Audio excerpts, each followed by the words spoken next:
ਵਾਹਿਗੁਰੂ।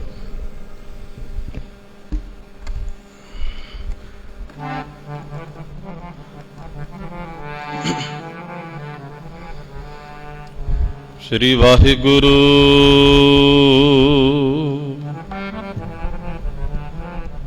ਸਤਨਾਮ ਸ੍ਰੀ ਵਾਹਿਗੁਰੂ। ਮੈਂ ਤਾਨ ਦੀਵਾਨ ਤੂੰ ਹੈ ਮੇਰੇ ਸੁਆਮੀ, ਮੈਂ ਤੁਧੇ ਆਗੀ ਅਰਦਾਸ।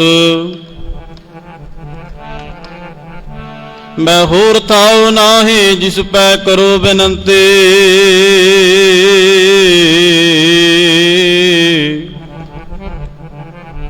ਮੇਰਾ ਦੁੱਖ ਸੁਖ ਤੁਝੀ ਪਾਸ।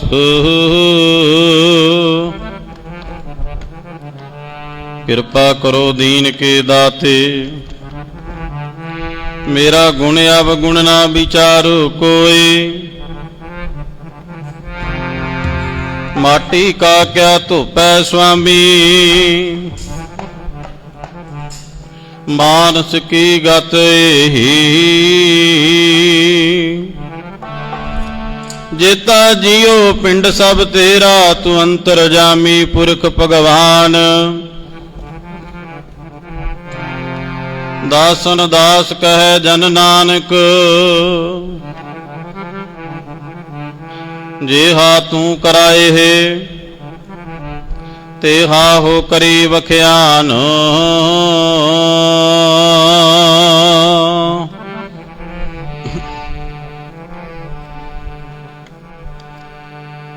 ਭਾਗ ਟੜੇ ਹਰ ਸੰਤ ਤੁਮਾਰੇ, ਜਿਨ ਕਰ ਧਨ ਹਰ ਨਾਮਾ ਜੀ। ਟੜੇ ਹਰ ਸੰਤ ਤੁਮਾਰੇ, ਜਿਨ ਕਰ ਧਨ ਹਰ ਨਾਮਾ ਜੀ।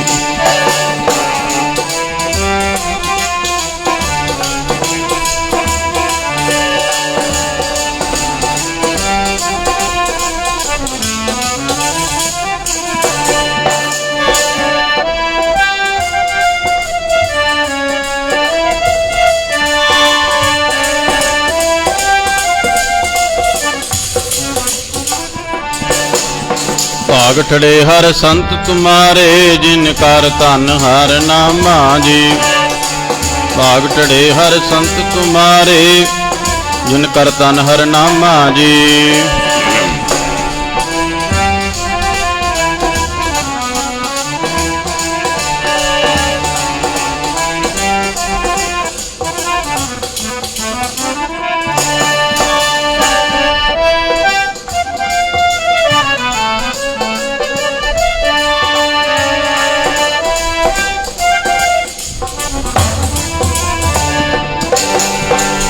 ਧਨ ਹਰ ਨਾਮਾ ਜੀ, ਜਿਨ ਕਰ ਧਨ ਹਰ ਨਾਮਾ ਜੀ। ਧਨ ਹਰ ਨਾਮਾ ਜੀ, ਜਿਨ ਕਰ ਧਨ ਹਰ ਨਾਮਾ ਜੀ।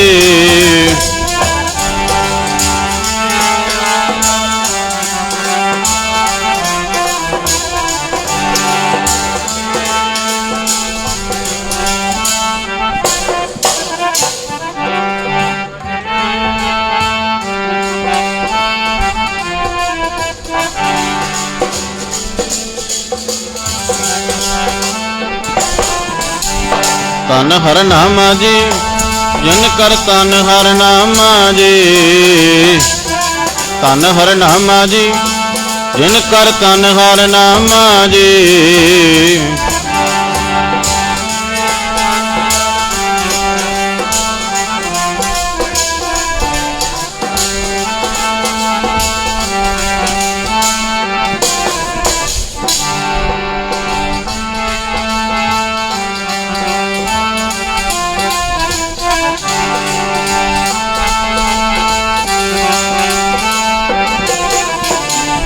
ਧਨ ਹਰ ਨਾਮਾ ਜੀ, ਧਨ ਹਰ ਨਾਮਾ ਜੀ।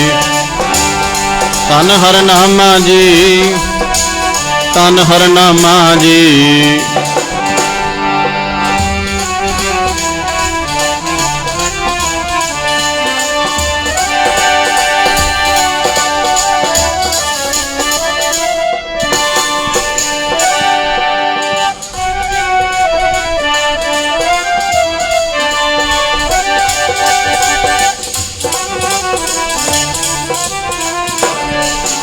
ਭਾਗ ਠੜੇ ਹਰ ਸੰਤ ਤੁਮਾਰੇ, ਜਿਨ ਕਰ ਧਨ ਹਰ ਨਾਮਾ ਜੀ। ਭਾਗ ਠੜੇ ਹਰ ਸੰਤ ਤੁਮਾਰੇ, ਜਿਨ ਕਰ ਧਨ ਹਰ ਨਾਮਾ ਜੀ।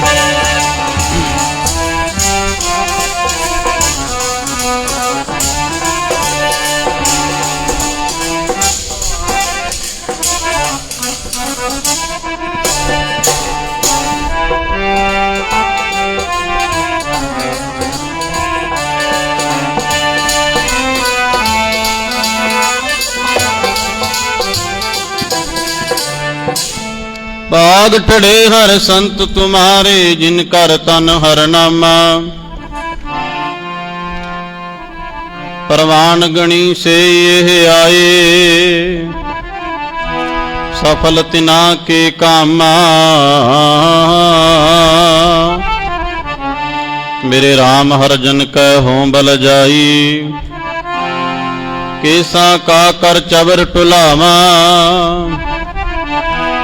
ਚਰਨ ਧੂੜ ਮੁਖ ਲਾਈ,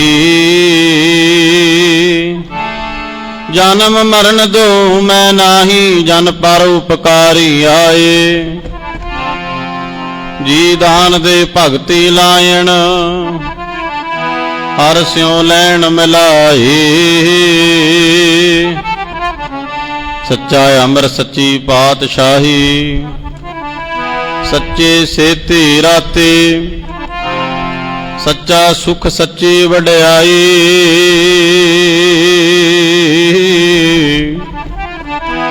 ਜਿਸ ਕੇ ਸੇ ਤਿਨ ਜਾਤੇ। ਪੱਖਾ ਫੇਰੀ ਪਾਣੀ ਢੋਵਾ, ਹਰ ਜਨ ਕੈ ਪੀਸਣ ਪੀਸ ਕਮਾਵਾ। ਨਾਨਕ ਕੀ ਪ੍ਰਭ ਪਾਸ ਬੇਨੰਤੀ, ਤੇਰੇ ਜਨ ਦੇਖਣ ਪਾਵਾਂ।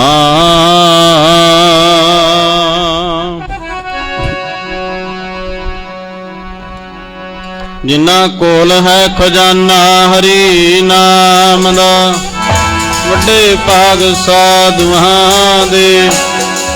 ਜਿਨ੍ਹਾਂ ਕੋਲ ਹੈ ਖਜ਼ਾਨਾ ਹਰੀ ਨਾਮ ਦਾ, ਵੱਡੇ ਭਾਗ ਸਾਧੂਆਂ ਦੇ।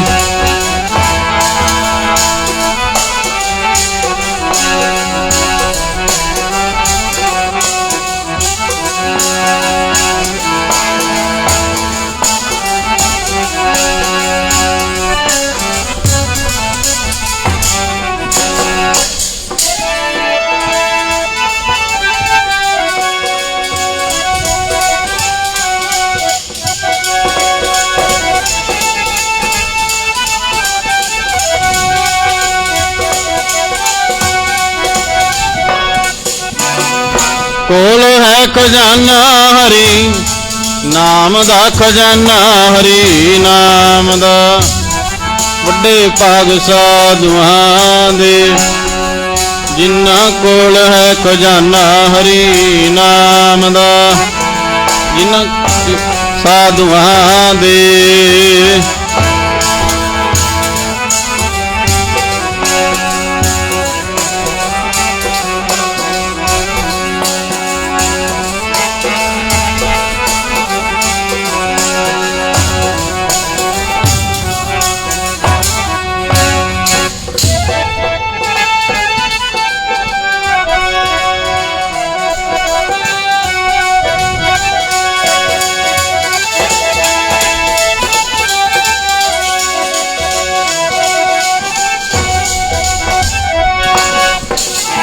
ਵੱਡੇ ਭਾਗ ਜੀ ਸਾਧੂਆਂ ਦੇ, ਵੱਡੇ ਭਾਗ ਜੀ ਸਾਧੂਆਂ ਦੇ।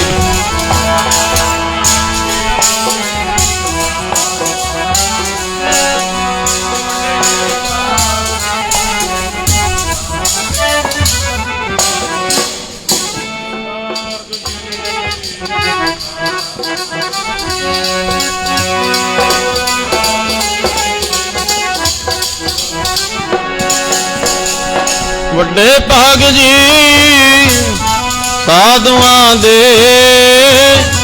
ਵੱਡੇ ਭਾਗ ਜੀ ਸਾਧੂਆਂ ਦੇ।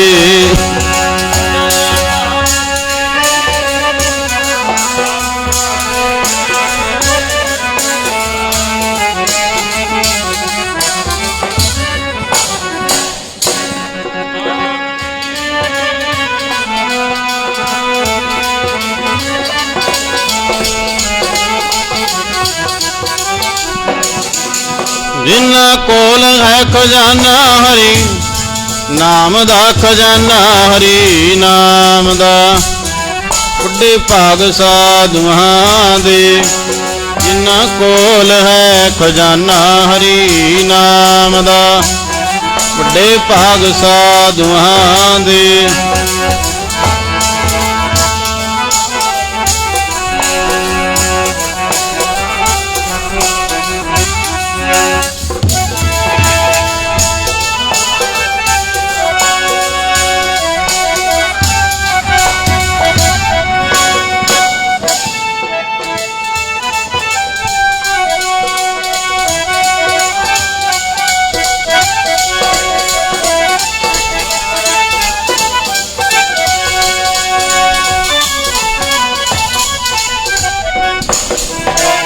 ਭਾਗ ਟੜੇ ਹਰ ਸੰਤ ਤੁਮਾਰੇ ਜਿਨ ਕਰ ਤਨ ਹਰ ਨਾਮ।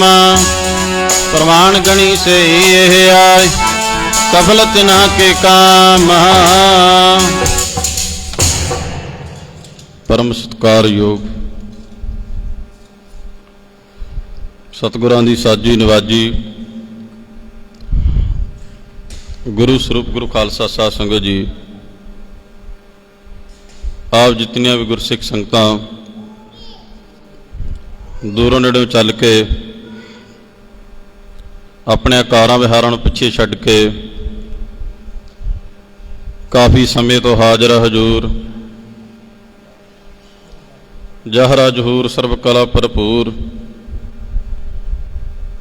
ਬਾਣੀ ਕੇ ਬੋਹਿਤ ਗੁਰੂਆਂ ਦੇ ਗੁਰੂ ਧਾਰਮਿਕ ਗ੍ਰੰਥਾਂ ਦੇ ਗਿਆਤਾ ਰਾਜਾਨ ਰਾਜ ਭਾਨਾਨ ਭਾਨ ਦੇਵਾਨ ਦੇਵ ਉਪਮਾ ਮਹਾਨ ਦੇ ਮਾਲਕ ਸਤਿਗੁਰੂ ਧੰਨ ਧੰਨ ਸਾਹਿਬ ਸ੍ਰੀ ਗੁਰੂ ਗ੍ਰੰਥ ਸਾਹਿਬ ਮਹਾਰਾਜ ਦੇ ਪਾਵਨ ਪਵਿੱਤਰ ਚਰਨਾਂ ਕਮਲਾਂ ਵਿੱਚ ਪਹੁੰਚ ਕੇ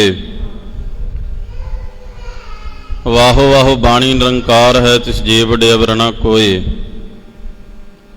ਅੰਮ੍ਰਿਤ ਬਾਣੀ ਹਰ ਹਰ ਤੇਰੀ ਸੁਣ ਸੁਣ ਹੋਵੈ ਪਰਮਗਤ ਮੇਰੀ। ਜਲਨ ਬੁਝੀ ਸੀਤਲ ਹੋਏ ਮਨੁਆ ਸਤਿਗੁਰ ਕਾ ਦਰਸ਼ਨ ਪਾਏ ਜੀਓ। ਸਤਿਗੁਰਾਂ ਦੇ ਦਰਸ਼ਨ ਦੀਦਾਰ ਕਰਕੇ ਗੁਰਬਾਣੀ ਸਰਵਣ ਕਰਕੇ ਆਪਣੇ ਸਮੇਂ ਅਤੇ ਸਵਾਸਾਂ ਨੂੰ ਸਫਲਾ ਕਰ ਰਹੇ ਹੋ।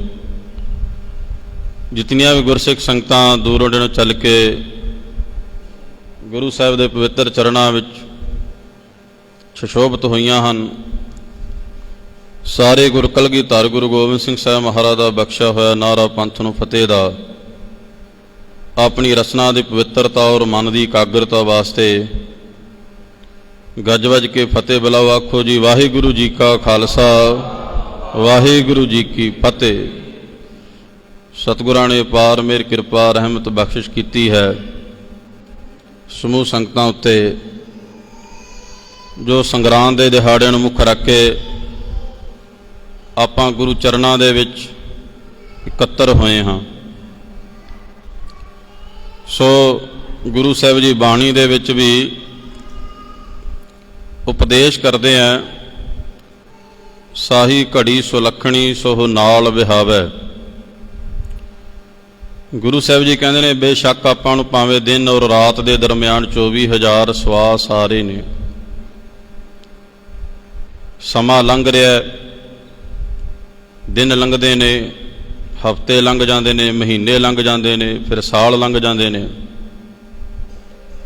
ਫਿਰ ਗੁਰੂ ਸਾਹਿਬ ਜੀ ਕਹਿੰਦੇ ਨੇ ਜਿਹੜੀਆਂ ਘੜੀਆਂ ਜਿਹੜੇ ਪਲ ਸਤਸੰਗਤ ਦੇ ਵਿੱਚ ਬਹਿ ਕੇ ਗੁਜ਼ਰ ਜਾਣ ਉਹ ਸਫਲ ਹੋ ਜਾਂਦੇ ਨੇ, ਲੇਖੇ ਵਿੱਚ ਪੈ ਜਾਂਦੇ ਨੇ। ਸਾਹੀ ਘੜੀ ਸੁਲੱਖਣੀ ਸਹੋ ਨਾਲ ਵਿਹਾਵੈ। ਉਹੀ ਘੜੀਆਂ ਉਹੀ ਪਲ ਗੁਰੂ ਸਾਹਿਬ ਜੀ ਕਹਿੰਦੇ ਨੇ ਲੇਖੇ ਦੇ ਵਿੱਚ ਨੇ, ਜਿਹੜੇ ਗੁਰੂ ਦੀ ਯਾਦ ਦੇ ਵਿੱਚ ਗੁਜ਼ਰ ਜਾਣ, ਬੀਤ ਜਾਣ, ਲੇਖੇ ਲੱਗ ਜਾਂਦੇ ਆ। ਜਿਵੇਂ ਭਾਈ ਨੰਦ ਲਾਲ ਜੀ ਨੇ ਵੀ ਕਥਨ ਕੀਤਾ, ਉਮਰ ਉਹਾਂ ਹੀ ਲੇਖੇ ਦੇ ਵਿੱਚ ਜਿਹੜੀ ਯਾਦ ਸਾਈਂ ਦੇ ਵਿੱਚ ਗੁਜ਼ਰੇ ਪੈਂਦੀ ਮੁਜਰੇ। ਭਾਈ ਨੰਦ ਲਾਲ ਜੀ ਵੀ ਕਥਨ ਕਰਦੇ ਆ ਕਿ ਉਮਰ ਉਹੀ ਲਿਖੇ ਦੇ ਵਿੱਚ ਬੇਸ਼ੱਕ ਆਪਾਂ ਕਹਿੰਦੇ ਆ ਮੈਂ 15 ਸਾਲ ਦਾ ਹੋ ਗਿਆ, ਮੈਂ 30 ਸਾਲ ਦਾ ਹੋ ਗਿਆ, ਮੈਂ 50 ਸਾਲ ਦਾ ਹੋ ਗਿਆ, ਪਰ ਜੇ ਭਾਈ ਨੰਦ ਲਾਲ ਤੋਂ ਪੁੱਛੀਏ, ਇੰਨੇ ਪਿਆਰੇ ਸਿੱਖ ਹੋਏ ਆ 10ਵੇਂ ਪਾਤਸ਼ਾਹ ਮਹਾਰਾਜ ਗੁਰੂ ਗੋਬਿੰਦ ਸਿੰਘ ਸਾਹਿਬ ਦੇ, ਉਹ ਬਚਨ ਕਰਦੇ ਆ ਕਿ ਜਿਹੜੀ ਯਾਦ ਸਾਈਂ ਦੇ ਵਿੱਚ ਉਮਰ ਗੁਜ਼ਰ ਜਾਵੇ ਉਹੀ ਲਿਖੇ ਦੇ ਵਿੱਚ ਹੈ। ਸੋ ਇਸ ਕਰਕੇ ਜ਼ਰੂਰੀ ਹੈ ਸਾਧ ਸੰਗਤ ਜੀ ਆਪਣੇ ਸਮੇਂ ਅਤੇ ਸਵਾਸਾਂ ਨੂੰ ਗੁਰੂ ਦੇ ਚਰਨਾਂ ਵਿੱਚ ਲਾ ਕੇ ਸਫਲਾ ਕਰ ਲੈਣਾ, ਲੇਖੇ ਵਿੱਚ ਲਾਓ ਦੇਣਾ। ਨਹੀਂ ਤਾਂ ਸਮੇਂ ਦਾ ਜਿਹੜਾ ਸੁਭਾਅ ਹੈ ਇਹ ਅੱਜ ਤੱਕ ਰੁਕਿਆ ਨਹੀਂ, ਨਾ ਹੀ ਇਹਨੂੰ ਕੋਈ ਰੋਕ ਸਕਿਆ, ਨਾ ਹੀ ਇਹਨੇ ਰੁਕਣਾ।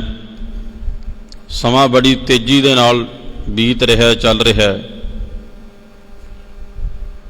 ਸੋ ਆਪਾਂ ਸੰਗਰਾਂਦ ਦੇ ਦਿਹਾੜੇ ਦੇ ਸੰਬੰਧ ਦੇ ਵਿੱਚ ਇਕੱਤਰ ਹੋਏ ਹਾਂ। ਗੁਰੂ ਸਾਹਿਬ ਨੇ ਬੜੀ ਕਿਰਪਾ ਕੀਤੀ ਜਦੋਂ ਗੁਰੂ ਅਰਜਨ ਦੇਵ ਜੀ ਮਹਾਰਾਜ ਦੇ ਚਰਨਾਂ ਵਿੱਚ ਸਿੱਖਾਂ ਨੇ ਬੇਨਤੀ ਕੀਤੀ, ਮਹਾਰਾਜ ਕਿ 12 ਮਾਹ ਦਾ ਪਾਠ ਜਿਹੜਾ 2 ਵਾਰੀ ਸ੍ਰੀ ਗੁਰੂ ਗ੍ਰੰਥ ਸਾਹਿਬ ਦੀ ਬਾਣੀ ਦੇ ਵਿੱਚ ਸਤਿਗੁਰਾਂ ਨੇ ਅੰਕਿਤ ਕੀਤਾ। ਇੱਕ ਵਾਰੀ ਗੁਰੂ ਨਾਨਕ ਦੇਵ ਜੀ ਮਹਾਰਾਜ ਨੇ ਆਪਣੀ ਮੁਬਾਰਕ ਰਸਨਾ ਤੋਂ ਤੁਖਾਰੀ ਰਾਗ ਦੇ ਵਿੱਚ 12 ਮਾਹ ਉਚਾਰਿਆ, ਜਿਹੜੀ ਕਿ ਬਹੁਤ ਮਹਿੰਗੀ ਬਾਣੀ ਹੈ। ਪਹਿਲਾਂ ਤਾਂ ਪੜ੍ਹਨੀ ਵੀ ਬਹੁਤ ਕਠਿਨ ਹੈ, ਫਿਰ ਉਹਦੇ ਅਰਥ ਕਰਨੇ ਤਾਂ ਉਦੋਂ ਵੀ ਕਠਿਨ ਨੇ। ਸੋ ਇਸ ਕਰਕੇ ਜਿਹੜੀ ਗੁਰਬਾਣੀ ਆਪਾਂ ਨੂੰ ਪੜ੍ਹਨ ਵਿੱਚ ਕਠਿਨ ਲੱਗੇ, ਸਮਝਣ ਵਿੱਚ ਕਠਿਨ ਲੱਗੇ, ਉਹਨੂੰ ਔਖੀ ਨਹੀਂ ਕਹਿਣਾ, ਬਾਣੀ ਨੂੰ ਮਹਿੰਗੀ ਕਹਿਣਾ। ਜਿਹੜੀ ਚੀਜ਼ ਨੂੰ ਅਸੀਂ ਸਮਝ ਨਾ ਸਕੀਏ ਉਹਨੂੰ ਮਹਿੰਗੀ ਕਹਿੰਦੇ ਆ, ਬਹੁਤ ਮਹਿੰਗੀ ਹੈ। ਇਸ ਕਰਕੇ ਟਕਸਾਲ ਦੇ ਸ਼ਬਦ ਨੇ ਕਿ ਗੁਰਬਾਣੀ ਨੂੰ ਸਤਿਕਾਰ ਦੇ ਨਾਲ ਕਹਿਣਾ ਕਿ ਮਹਿੰਗੀ ਵਸਤੂ ਹੈ। ਸੋ ਕਹਿਣ ਦਾ ਭਾਵ 12 ਮਾਹ ਦਾ ਪਾਠ ਜਿਹੜਾ ਗੁਰੂ ਨਾਨਕ ਸਾਹਿਬ ਨੇ ਉਚਾਰਿਆ, ਪਰ ਸਿੱਖਾਂ ਨੇ ਬੇਨਤੀ ਕੀਤੀ ਗੁਰੂ ਅਰਜਨ ਦੇਵ ਜੀ ਮਹਾਰਾਜ ਦੇ ਚਰਨਾਂ ਵਿੱਚ ਕਿ ਸਤਿਗੁਰੂ ਜੀ ਕਿਰਪਾ ਕਰੋ, ਆਪ ਜੀ ਸਰਲ ਬਾਣੀ ਉਚਾਰਨਾ ਕਰੋ, ਜੋ ਹਰ ਇੱਕ ਜੀਵ ਦੇ ਸਮਝ ਦੇ ਵਿੱਚ, ਪੜ੍ਹਨ ਦੇ ਵਿੱਚ ਵੀ ਕੋਈ ਅਖਾਈ ਨਾ ਹੋਵੇ ਅਤੇ ਸਮਝਣ ਦੇ ਵਿੱਚ ਵੀ ਕੋਈ ਅਖਾਈ ਨਾ ਹੋਵੇ। ਫਿਰ ਗੁਰੂ ਅਰਜਨ ਦੇਵ ਜੀ ਮਹਾਰਾਜ ਨੇ ਕਿਰਪਾ ਕਰਕੇ 12 ਮਹਾਮਾਝ ਮਹੱਲਾ ਪੰਜਵਾ ਘਰ ਚੌਥਾ 12 ਮਾਹ ਜੀ ਦੀ ਰਚਨਾ ਕੀਤੀ। ਸੋ ਉਸ ਲੜੀ ਦੇ ਤਹਿਤ ਹਰ ਇੱਕ ਮਹੀਨੇ ਆਪਾਂ ਸੰਗਰਾਂਦ ਦੇ ਦਿਹਾੜੇ ਦੇ ਸੰਬੰਧ ਵਿੱਚ ਗੁਰੂ ਚਰਨਾਂ ਦੇ ਵਿੱਚ ਇਕੱਤਰ ਹੁੰਦੇ ਹਾਂ। ਇਹ ਸਤਿਗੁਰਾਂ ਨੇ ਕਿਰਪਾ ਕੀਤੀ ਹੈ ਆਪਣੇ ਉੱਤੇ। ਸੋ ਸਾਧ ਸੰਗਤ ਜੀ, ਭਾਵੇਂ ਸਾਲ ਦੇ ਵਿੱਚ 12 ਸੰਗਰਾਂਦਾਂ ਆਪਾਂ ਮਨਾਉਂਦੇ ਹਾਂ, ਮਨਾਈਆਂ ਜਾਂਦੀਆਂ ਤਕਰੀਬਨ ਹਰ ਗੁਰੂ ਘਰ ਦੇ ਵਿੱਚ, ਪਰ ਜਿਹੜੀ ਸੰਗਰਾਂਦ ਨੂੰ ਗੁਰੂ ਸਾਹਿਬ ਜੀ ਨੇ ਖੰਡੇ ਬਾਟੇ ਦੀ ਪਹੁਲ ਪੰਥ ਨੂੰ ਬਖਸ਼ੀ ਸੀਗੀ, ਵਿਸਾਖੀ ਦੀ ਸੰਗਰਾਂਦ ਜਿਹੜੀ ਹੈ, ਵਿਸਾਖ ਦੀ, ਉਹ ਬੜੀ ਮਹੱਤਤਾ ਰੱਖਦੀ ਹੈ। ਇਸੇ ਤਰ੍ਹਾਂ ਹੀ ਜਿਵੇਂ 12 ਮਹੀਨਿਆਂ ਦੇ ਵਿੱਚ 12 ਪੂਰਨਮਾਸ਼ੀਆਂ ਹੁੰਦੀਆਂ ਨੇ, ਪਰ ਕੱਤਕ ਦੀ ਪੂਰਨਮਾਸ਼ੀ ਦਾ ਮਹਾਤਮ ਜਿਹੜਾ ਉਹ ਬਹੁਤ ਸਿੱਖ ਮੰਨਦੇ ਆ, ਕਿਉਂਕਿ ਕੱਤਕ ਦੀ ਪੂਰਨਮਾਸ਼ੀ ਨੂੰ ਗੁਰੂ ਨਾਨਕ ਦੇਵ ਜੀ ਮਹਾਰਾਜ ਨੇ ਅਵਤਾਰ ਧਾਰਨਾ ਕੀਤਾ ਸੀਗਾ। ਪੂਰਨਮਾਸ਼ੀਆਂ ਹੋਰ ਵੀ ਆਉਂਦੀਆਂ ਨੇ, ਪਰ ਜਿਹੜੀ ਪੂਰਨਮਾਸ਼ੀ ਨੂੰ ਕੱਤਕ ਦੀ ਨੂੰ ਗੁਰੂ ਨਾਨਕ ਦੇਵ ਜੀ ਮਹਾਰਾਜ ਨੇ ਅਵਤਾਰ ਧਾਰਨਾ ਕੀਤਾ, ਉਹ ਬੜੀ ਉਤਸ਼ਾਹ, ਪ੍ਰੇਮ ਭਾਵਨਾ, ਸ਼ਰਧਾ ਪੂਰਵਕ ਸੰਗਤਾਂ ਮਨਾਉਂਦੀਆਂ ਨੇ। ਇਸੇ ਤਰ੍ਹਾਂ ਕੱਲ੍ਹ ਪੂਰਨਮਾਸ਼ੀ ਦਾ ਦਿਹਾੜਾ ਲੰਘਿਆ। ਕੱਲ੍ਹ ਭਗਤ ਕਬੀਰ ਜੀ ਦਾ ਜਨਮ ਦਿਹਾੜਾ ਕਾਂਸੀ ਦੇ ਵਿੱਚ, ਅਤੇ ਜਿੱਥੇ ਜਿੱਥੇ ਵੀ ਗੁਰੂ ਘਰਾਂ ਦੇ ਵਿੱਚ ਪੂਰਨਮਾਸ਼ੀ ਦਾ ਦਿਹਾੜਾ ਮਨਾਇਆ ਜਾਂਦਾ ਹੈ, ਜਿਵੇਂ ਦੁੱਖ ਨਿਵਾਰਨ ਸਾਹਿਬ, ਅਲੌਰਾ ਸਾਹਿਬ, ਕਲਿਆਣ, ਬਹੁਤ ਸਾਰੇ ਗੁਰੂ ਘਰਾਂ 'ਚ ਪੂਰਨਮਾਸ਼ੀ ਦਾ ਦਿਹਾੜਾ ਮਨਾਇਆ ਜਾਂਦਾ। ਉੱਥੇ ਕੱਲ੍ਹ ਵਿਚਾਰ ਵੀ ਭਗਤ ਕਬੀਰ ਜੀ ਦੇ ਜਨਮ ਦਿਹਾੜੇ 'ਤੇ ਸੰਗਤਾਂ ਨੂੰ ਸਰਵਣ ਕਰਾਈ ਜਾਂਦੀ ਹੈ। ਸੋ ਭਗਤ ਕਬੀਰ ਜੀ ਦਾ ਜਨਮ ਜਿਹੜਾ ਉਹ ਕਾਂਸੀ ਦੇ ਵਿੱਚ ਹੋਇਆ। ਭਾਈ ਗੁਰਦਾਸ ਜੀ ਨੇ ਆਪਣੀਆਂ ਵਾਰਾਂ ਦੇ ਵਿੱਚ ਕਥਨ ਕੀਤਾ, ਰਹੇ ਬਰਖਤ ਬਨਾਰਸੀ ਰਹਿੰਦਾ ਰਾਮਾਨੰਦ ਗੁਸਾਈ, ਅੰਮ੍ਰਿਤ ਵੇਲੇ ਉੱਠ ਕੇ ਜਾਂਦਾ ਗੰਗਾ ਨਹਾਵਣ ਤਾਈ, ਅੱਗੋਂ ਹੀ ਦਾ ਜਾਏ ਕੈ ਲੰਮਾ ਪਿਆ ਕਬੀਰ ਤਥਾਈ।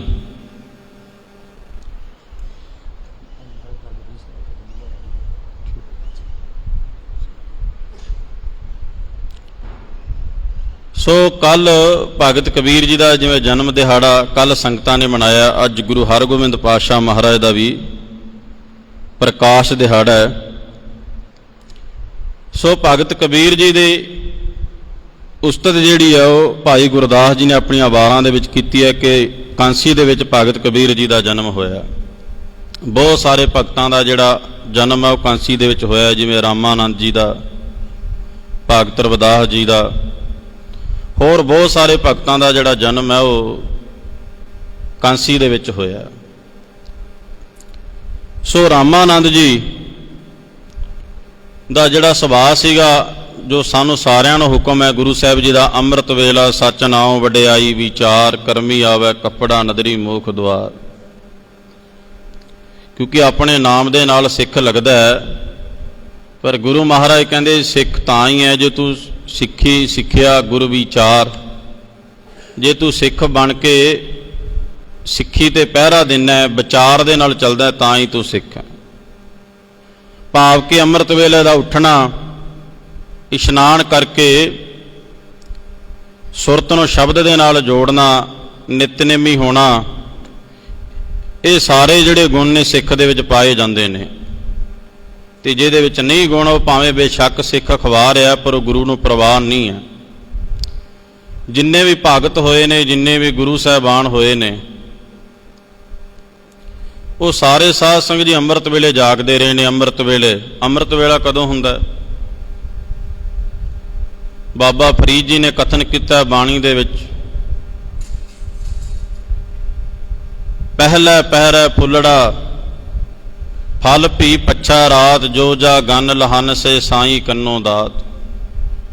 ਬਾਬਾ ਫਰੀਦ ਜੀ ਕਹਿੰਦੇ ਨੇ 12 ਵੱਜ ਗਏ 1 ਸਕਿੰਟ ਤੋਂ ਬਾਅਦ ਅੰਮ੍ਰਿਤ ਵੇਲਾ ਸ਼ੁਰੂ ਹੋ ਜਾਂਦਾ ਹੈ। ਜਿਨ੍ਹਾਂ ਨੇ ਪ੍ਰਮਾਤਮਾ ਨੂੰ ਮਿਲਣਾ, ਜਿਹੜੇ ਸਿਮਰਨ ਕਰਦੇ ਆ, ਬੰਦਗੀ ਕਰਦੇ ਆ, ਉੱਠ ਕੇ ਇਸ਼ਨਾਨ ਕਰਕੇ ਪਹਿਲੇ ਪੈਰ ਸੁਬਹ ਕੈ ਸੁਰਤਿਆਂ ਉਪਜੈ ਚਾਓ, ਤਿੰਨਾਂ ਦਰਿਆਵਾਂ ਸਿਓ ਦੋਸਤੀ ਮਨ ਮੁਖ ਸੱਚਾ ਨਾਮ। ਸੋ ਜਿੰਨੇ ਵੀ ਸਿੱਖ ਹੋਏ ਨੇ, ਭਗਤ ਹੋਏ ਨੇ, ਸੰਤ ਮਹਾਂਪੁਰਸ਼ ਹੋਏ ਨੇ, ਗੁਰੂ ਸਾਹਿਬਾਨ ਹੋਏ ਨੇ, ਉਹਨਾਂ ਨੇ ਅੰਮ੍ਰਿਤ ਵੇਲਾ ਸਾਂਭਿਆ। ਅੰਮ੍ਰਿਤ ਵੇਲੇ ਦੇ ਵਿੱਚ ਖਾਸੀਅਤ ਕੀ ਹੈ? ਅੰਮ੍ਰਿਤ ਵੇਲੇ ਦੇ ਵਿੱਚ ਸਾਧ ਸੰਗਤ ਜੀ ਪਹਿਲਾਂ ਤਾਂ ਸਭ ਤੋਂ ਇਕਾਗਰਤਾ ਬਹੁਤ ਵੱਧ ਹੁੰਦੀ ਹੈ, ਕਿਉਂਕਿ ਸਾਰੀ ਦੁਨੀਆ ਜਿਹੜੀ ਆ ਘੂਕ ਨਿੰਦਰੇ ਸੁੱਤੀ ਹੁੰਦੀ ਹੈ। ਪਰ ਜਿਨ੍ਹਾਂ ਨੇ ਪ੍ਰਮਾਤਮਾ ਨੂੰ ਮਿਲਣਾ ਹੁੰਦਾ, ਉੱਠ ਕੇ ਇਸ਼ਨਾਨ ਕਰਦੇ ਆ, ਇਸ਼ਨਾਨ ਕਰਕੇ ਫਿਰ ਸ਼ਬਦ ਦੀ ਕਮਾਈ ਕਰਦੇ ਆ। ਇਸ ਕਰਕੇ ਗੁਰੂ ਸਾਹਿਬ ਜੀ ਨੇ ਅੰਮ੍ਰਿਤ ਵੇਲੇ ਦੀ ਬਹੁਤ ਮਹੱਤਤਾ ਦੱਸੀ ਹੈ। ਜਿਹੜੇ ਅੰਮ੍ਰਿਤ ਵੇਲੇ ਉੱਠਦੇ ਨੇ ਉਹ ਬਹੁਤ ਸਾਰੇ ਕੰਮ ਕਾਜ ਵੀ ਦੁਨਿਆਵੀ ਨਿਬੇੜ ਲੈਂਦੇ ਨੇ ਸੂਰਜ ਚੜ੍ਹਨ ਤੋਂ ਪਹਿਲਾਂ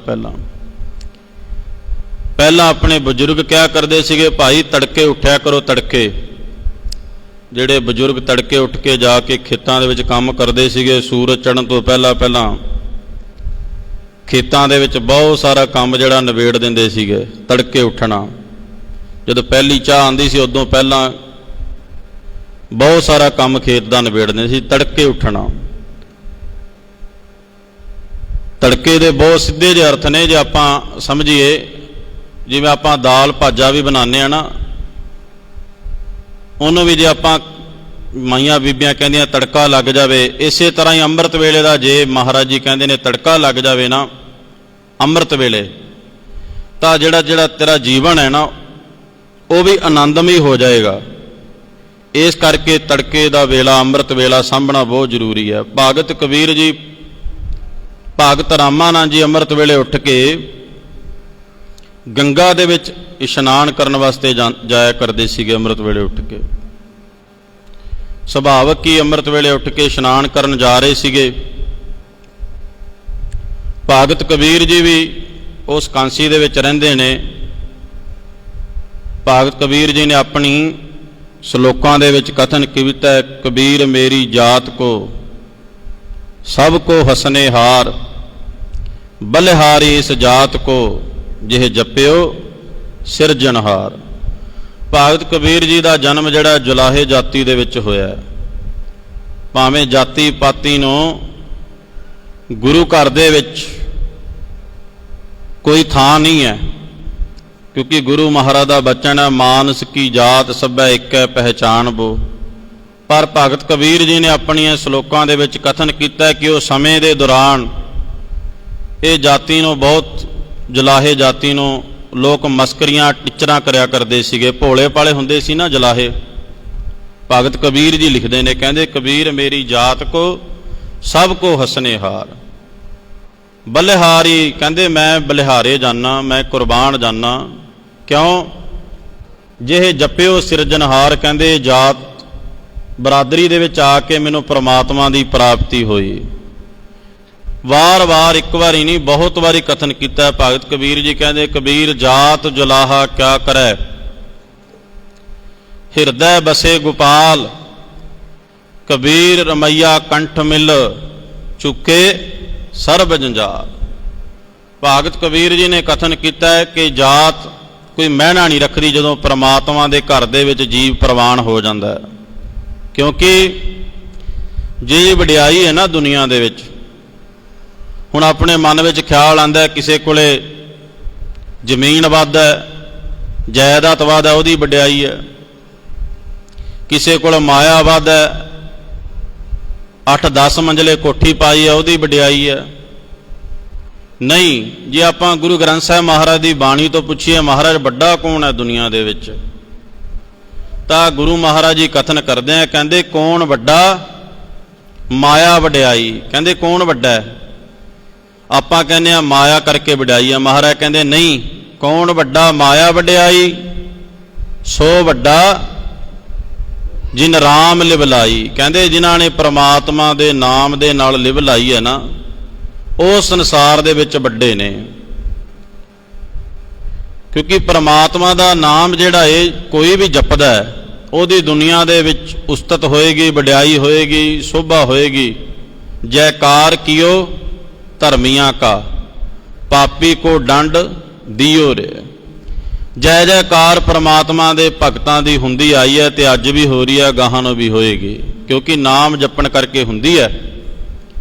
हुण जिवें माउंट एवरेस्ट की चोटी के उत्ते जिहड़े चढ़ जाते हैं, जिहड़े अवार्ड मिलते हैं, फुल्लां दे हार पैंदे ने, माउंट एवरेस्ट की चोटी नूं तां नहीं पैंदे। जिहड़ा चोटी के उत्ते चढ़ के आ जाता उन्होंने हार पाते ने, उन्होंने अवार्ड मिलते हैं, सन्मानित कराया जाता है, क्योंकि वो चढ़ चुक्या, वो मंजिले मकसूद तय कर चुका है। इस तरह ही परमात्मा दे नाम दे विच ताकत है।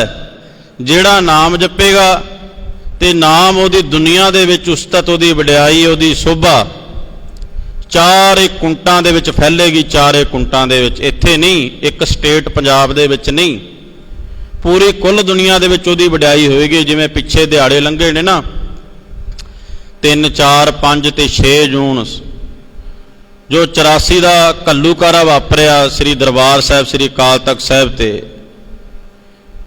ਜਿਹੜੇ ਉਹ ਸਮੇਂ ਦੇ ਵਿੱਚ ਰਹਿ ਕੇ ਹਰਮੰਦਰ ਸਾਹਿਬ ਦੀਆਂ ਪ੍ਰਕਰਮਾਂ ਦੇ ਵਿੱਚ ਨਮਸਕਾਰ ਕਰਨ ਵਾਸਤੇ ਸ਼ਹੀਦੀ ਗੁਰਪੁਰਬ ਮਨਾਉਣ ਵਾਸਤੇ ਗਏ ਸੀਗੇ, ਤੇ ਹਿੰਦ ਦੀ ਸਰਕਾਰ ਨੇ ਉਹਨਾਂ ਨੂੰ ਗੋਲੀ ਦਾ ਨਿਸ਼ਾਨਾ ਬਣਾਇਆ, ਤੋਪਾਂ ਦੇ ਨਿਸ਼ਾਨੇ ਬਣਾ ਕੇ ਡਾਇਆ, ਉਹਨਾਂ ਨੂੰ ਮੌਤ ਦੇ ਘਾਟ ਉਤਾਰਿਆ। ਉਹਨਾਂ ਦੀਆਂ ਤੁਸੀਂ ਅੱਜ ਵੀ ਜਾਓਗੇ ਨਾ, ਜਦੋਂ ਅਜਾਇਬ ਘਰ ਦੇ ਵਿੱਚ ਉਹਨਾਂ ਦੀਆਂ ਤਸਵੀਰਾਂ, ਉਹਨਾਂ ਦੀਆਂ ਫੋਟੋਆਂ ਲੱਗੀਆਂ ਹੋਈਆਂ ਨੇ ਹਰਮੰਦਰ ਸਾਹਿਬ ਦੀਆਂ ਅਜਾਇਬ ਘਰ ਦੇ ਵਿੱਚ, ਤੇ ਤੁਹਾਡੇ ਮੱਲੋ ਮੱਲੋ ਹੀ ਅੰਦਰੋਂ ਉਹਨਾਂ ਨੂੰ ਨਮਸਕਾਰ ਹੋ ਜਾਏਗੀ। ਕਿਉਂਕਿ ਉਹਨਾਂ ਨੇ ਆਪਣਾ ਜਿਹੜਾ ਸਰੀਰ ਦਾ ਬਲੀਦਾਨ ਹੈ ਹਰਮੰਦਰ ਸਾਹਿਬ ਦੀਆਂ ਪ੍ਰਕਰਮਾਂ ਦੇ ਵਿੱਚ ਆਪਣੇ ਸਰੀਰ ਦੀ ਕੁਰਬਾਨੀ ਦੇ ਦਿੱਤੀ, ਪਿੱਛੇ ਨਹੀਂ ਹਟੇ। ਦੁਨੀਆ ਦੇ ਵਿੱਚ ਮਹਾਰਾਜ ਜੀ ਕਹਿੰਦੇ ਨੇ ਨਾਮ ਰਹੇਗਾ, ਜਾਂ ਨਾਮ ਨੂੰ ਜਪਣ ਵਾਲੇ ਰਹਿਣਗੇ, ਜਾਂ ਜਿਹੜੇ ਪ੍ਰਮਾਤਮਾ ਤੋਂ ਕੁਰਬਾਨ ਹੋ ਜਾਣ ਵਾਲੇ ਰਹਿਣਗੇ। ਉਹਨਾਂ ਦੀਆਂ ਤਸਵੀਰਾਂ ਅੱਜ ਵੀ ਤੁਸੀਂ ਦੇਖਦੇ ਹੋ, ਦੁਨੀਆ ਕਿਵੇਂ ਛਾਤੀ ਦੇ ਉੱਤੇ ਛਪਾਈ ਫਿਰਦੀਆਂ, ਵਿਕਦੀਆਂ ਨੇ ਨਾ ਤਸਵੀਰਾਂ ਉਹਨਾਂ ਦੀ। ਕਿਉਂਕਿ ਉਹਨਾਂ ਨੇ ਉਦੋਂ ਵਿਕੇ ਨਹੀਂ, ਸਰਕਾਰਾਂ ਦੇ ਨਾਲ ਉਹਨਾਂ ਨੇ ਆਪਣੇ ਸਰੀਰ ਦੀ ਪਰਵਾਹ ਨਹੀਂ ਕੀਤੀ, ਹਰ ਤਰ੍ਹਾਂ ਕਰਕੇ ਤਸ਼ੱਦਦ ਝੱਲ ਲਿਆ, ਪਰ ਹਰਮੰਦਰ ਸਾਹਿਬ ਦਰਬਾਰ ਸਾਹਿਬ ਤੋਂ ਬਾਹਰ ਨਹੀਂ ਆਏ, ਆਪਣੇ ਸਰੀਰ ਦਾ ਬਲੀਦਾਨ ਦੇ ਦਿੱਤਾ। ਉਹਨਾਂ ਦੀਆਂ ਅੱਜ ਵੀ ਤਸਵੀਰਾਂ, ਉਹਨਾਂ ਦੇ ਦਿਹਾੜੇ ਆਪਾਂ ਮਨਾ ਕੇ ਹਟੇ ਹਾਂ। ਸੋ ਕਹਿਣ ਦਾ ਭਾਵ ਹੈ ਮਹਾਰਾਜ ਜੀ ਵੀ ਬਚਨ ਕਰਦੇ ਆ, ਨਾਮ ਰਹਿਓ ਸਾਧੂ ਰਹਿਓ, ਰਹਿਓ ਗੁਰੂ ਗੋਬਿੰਦ।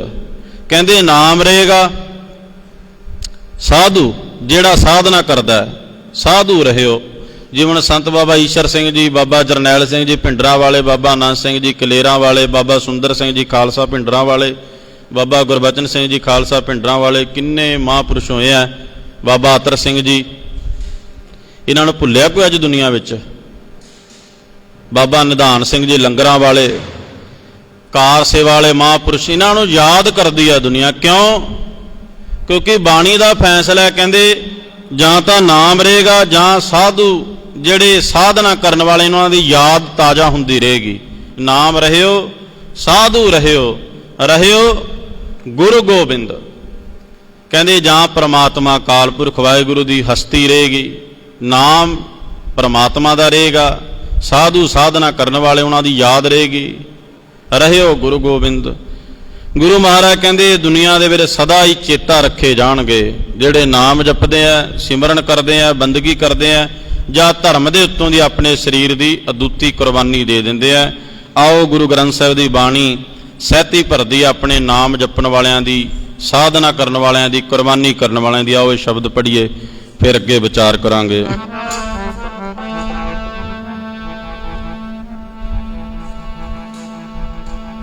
ਨਾਮ ਰਹੂਗਾ ਰਹਿਣਗੇ ਸਾਧੂ, ਆਂਦੀ ਜਾਂਦੀ ਰਹੂ ਦੁਨੀਆ।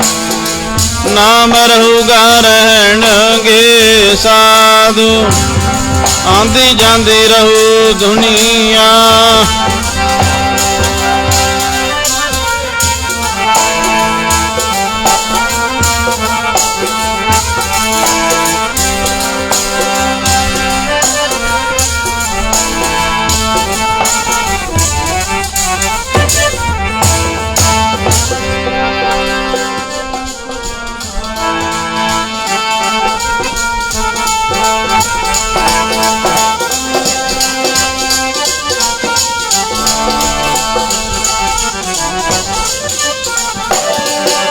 ਨਾਮ ਰਹੇਗਾ ਰਹਿਣਗੇ ਸਾਧੂ, ਰਹਿਣਗੇ ਸਾਧੂ, ਆਂਦੀ ਜਾਂਦੀ ਰਹੂ ਦੁਨੀਆ।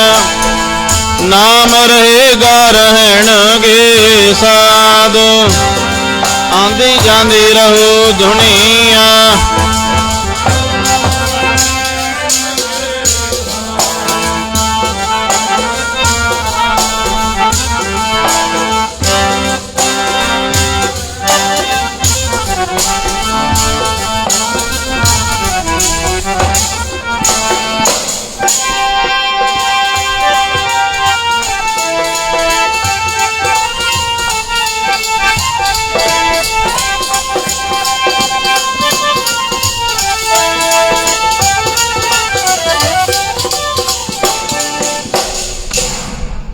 ਗੁਰੂ ਗ੍ਰੰਥ ਸਾਹਿਬ ਦੀ ਬਾਣੀ ਸਹਿਤੀ ਭਰਦੀ ਹੈ। ਕਹਿੰਦੀ ਨਾਮ ਜਪਣ ਵਾਲੇ, ਸਾਧਨਾ ਕਰਨ ਵਾਲੇ ਤੇ ਧਰਮ ਕਰਮ ਦੇ ਉੱਤੋਂ ਦੀ ਕੁਰਬਾਨ ਵਾਲ ਹੋਣ ਵਾਲੇ ਸਦਾ ਹੀ ਅਮਰ ਰਹਿੰਦੇ ਨੇ। ਸੋ ਆਪਾਂ ਵਿਚਾਰ ਕਰ ਰਹੇ ਸੀਗੇ ਭਗਤ ਕਬੀਰ ਜੀ, ਕਾਂਸੀ ਦੇ ਵਿੱਚ ਜਿਨ੍ਹਾਂ ਦਾ ਜਨਮ ਹੋਇਆ, ਤੇ ਰਾਮਾਨੰਦ ਜੀ ਵੀ ਉੱਥੇ ਰਹਿੰਦੇ ਆ। ਭਾਵੇਂ ਸਵੇਰੇ ਅੰਮ੍ਰਿਤ ਵੇਲੇ ਉੱਠ ਕੇ ਇਸ਼ਨਾਨ ਕਰਨ ਵਾਸਤੇ ਗੰਗਾ ਦੀ ਵੱਲ ਜਾ ਰਹੇ ਨੇ ਰਾਮਾਨੰਦ ਜੀ। ਇਹ ਭਗਤ ਕਬੀਰ ਜੀ ਨਾਮ ਜਪਦੇ ਸੀਗੇ, ਸਿਮਰਨ ਕਰਦੇ ਸੀਗੇ, ਨਾਲੇ ਖੱਡੀ ਬੁਣਿਆ ਕਰਦੇ ਸੀਗੇ ਆਪਣੀ। ਇਹਨਾਂ ਦਾ ਕੰਮ ਸੀਗਾ ਖੱਡੀ ਬੁਣਨੀ।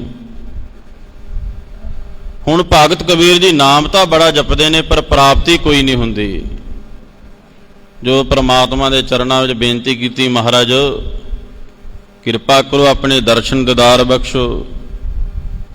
ਭਗਤ ਕਬੀਰ ਜੀ ਨੂੰ ਹੁਕਮ ਹੋਇਆ, ਜਿਹਨੂੰ ਆਪਾਂ ਆਕਾਸ਼ਬਾਣੀ ਕਹਿੰਦੇ ਆ, ਪਰਮਾਤਮਾ ਵੱਲੋਂ ਪੈਗਾਮ ਆਇਆ, ਕਹਿੰਦੇ ਤੁਸੀਂ ਨਗੂਰੇ ਹੋ। ਹੁਣ ਇਹ ਗੱਲ ਆਪਾਂ ਵੀ ਅੱਜ ਜ਼ਰੂਰ ਚੇਤੇ ਦੇ ਵਿੱਚ ਰੱਖਣੀ ਹੈ ਕਿ ਅਸੀਂ ਬੇਸ਼ੱਕ ਭਾਵੇਂ ਸੰਗਤ ਕਰੀਏ, ਸੇਵਾ ਕਰੀਏ, ਸਿਮਰਨ ਕਰੀਏ, ਜੋ ਮਰਜ਼ੀ ਦੁਨੀਆ ਵਿੱਚ ਕਰੀ ਜਾਈਏ, ਪਰ ਜੇ ਅਸੀਂ ਗੁਰੂ ਵਾਲਾ ਨਹੀਂ ਨਾ ਬਣੇ ਤਾਂ ਗੁਰੂ ਗ੍ਰੰਥ ਸਾਹਿਬ ਦੀ ਬਾਣੀ ਕਹਿੰਦੀ ਹੈ, ਕਹਿੰਦੀ ਉਹਦਾ ਤਾਂ ਨਾਉ ਲੈਣਾ ਵੀ ਬੁਰਾ ਹੈ। ਸਤਿਗੁਰ ਬਾਝੋਂ ਗੁਰ ਨਹੀਂ ਕੋਈ, ਨਿਗੁਰੇ ਕਾ ਹੈ ਨਾਉ ਬੁਰਾ। ਕਿਸੇ ਮਹਾਰਾਜ ਨੇ ਦੁਨੀਆ ਦੇ ਵਿੱਚ ਕਿਸੇ ਨੂੰ ਮਾੜਾ ਨਹੀਂ ਆਖਿਆ, ਪਰ ਜੇ ਮਾੜਾ ਆਖਿਆ ਨਿਗੁਰੇ ਨੂੰ ਜ਼ਰੂਰ ਆਖਿਆ। ਮਹਾਰਾਜ ਕਹਿੰਦੇ ਉਸ ਤੋਂ ਬਗੈਰ ਦੁਨੀਆ ਬਾਕੀ ਸਾਰੀ ਚੰਗੀ ਹੈ, ਪਰ ਜਿਹੜਾ ਗੁਰੂ ਵਾਲਾ ਹਲੇ ਤੱਕ ਨਹੀਂ ਬਣਿਆ ਉਹ ਸਭ ਤੋਂ ਮਾੜਾ ਹੈ। ਨਿਗੁਰੇ ਕਾ ਹੈ ਨਾਉ ਬੁਰਾ। ਹੁਣ ਭਗਤ ਕਬੀਰ ਜੀ ਦੇਖ ਲਓ, ਸਿਮਰਨ ਵੀ ਕਰਦੇ ਨੇ, ਕਿਰਤ ਵੀ ਕਰਦੇ ਨੇ, ਜਿਵੇਂ ਅਸੀਂ ਕੰਮਕਾਰ ਵੀ ਕਰਦੇ ਹਾਂ, ਮੱਥਾ ਵੀ ਟੇਕਦੇ ਹਾਂ, ਦਾਨ ਪੁੰਨ ਵੀ ਕਰਦੇ ਹਾਂ, ਪਰ ਗੁਰੂ ਵਾਲਾ ਨਹੀਂ ਬਣਨਾ ਚਾਹੁੰਦੇ। ਭਗਤ ਕਬੀਰ ਜੀ ਹੁਣ ਜਦੋਂ ਆਕਾਸ਼ਬਾਣੀ ਹੋਈ, ਕਹਿੰਦੇ ਤੁਸੀਂ ਗੁਰੂ ਵਾਲਾ ਨਹੀਂ ਬਣੇ, ਨਿਗੁਰੇ ਹੋ, ਤੁਹਾਡਾ ਜਪ ਤਪ ਸਿਮਰਨ ਕੀਤਾ ਹੋਇਆ ਪ੍ਰਵਾਨ ਨਹੀਂ ਹੋਏਗਾ।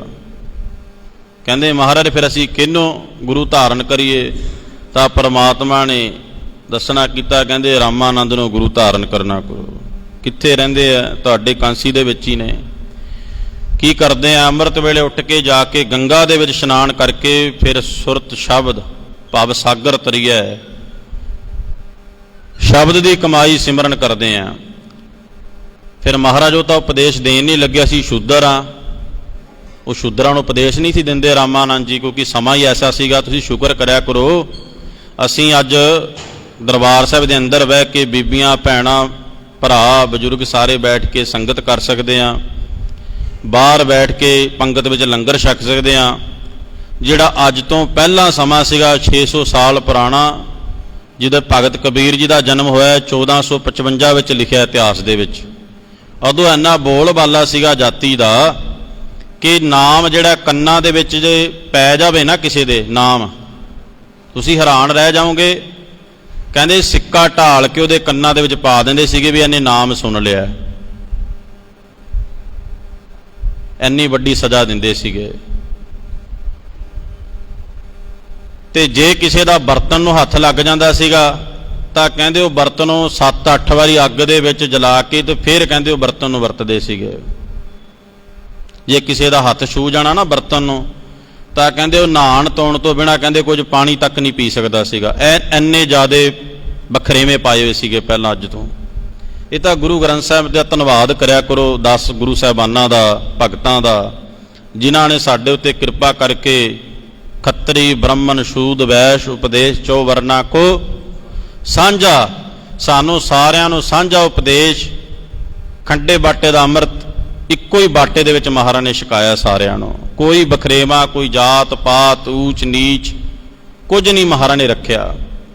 ਵੈਸੇ 22 ਧਾਰ ਦੇ ਜਿਹੜੇ ਰਾਜੇ ਸੀ ਨਾ, ਸੰਕੇਤ ਮੰਡੀ ਦੇ, ਉਹਨਾਂ ਨੇ ਬੇਨਤੀ ਕੀਤੀ ਸੀ ਮਹਾਰਾਜ ਨੂੰ, ਕਹਿੰਦੇ ਇਹਨਾਂ ਨੂੰ ਜਿਹੜੇ ਨੀਚ ਲੋਕ ਨੇ ਇਹਨਾਂ ਨੂੰ ਬਾਹਰ ਕੱਢ ਦਿਓ, ਫਿਰ ਅਸੀਂ ਅੰਮ੍ਰਿਤ ਛਕ ਲਾਂਗੇ। ਤੇ ਮਹਾਰਾਜ ਜੀ ਕਹਿੰਦੇ ਰਾਜੇ ਮਹਾਰਾਜ ਨੂੰ ਕਹਿੰਦੇ ਤੁਸੀਂ ਤੰਬੂ ਵਿੱਚੋਂ ਬਾਹਰ ਹੋ। ਕਹਿੰਦੇ ਭਾਈ ਇਹਨਾਂ ਨੂੰ ਤਾਂ ਕਹਿੰਦੇ ਦੁਨੀਆ ਦੇ ਵਿੱਚ ਕਹਿੰਦੇ ਅਸੀਂ ਰਾਜੇ ਬਣਾਉਣਾ।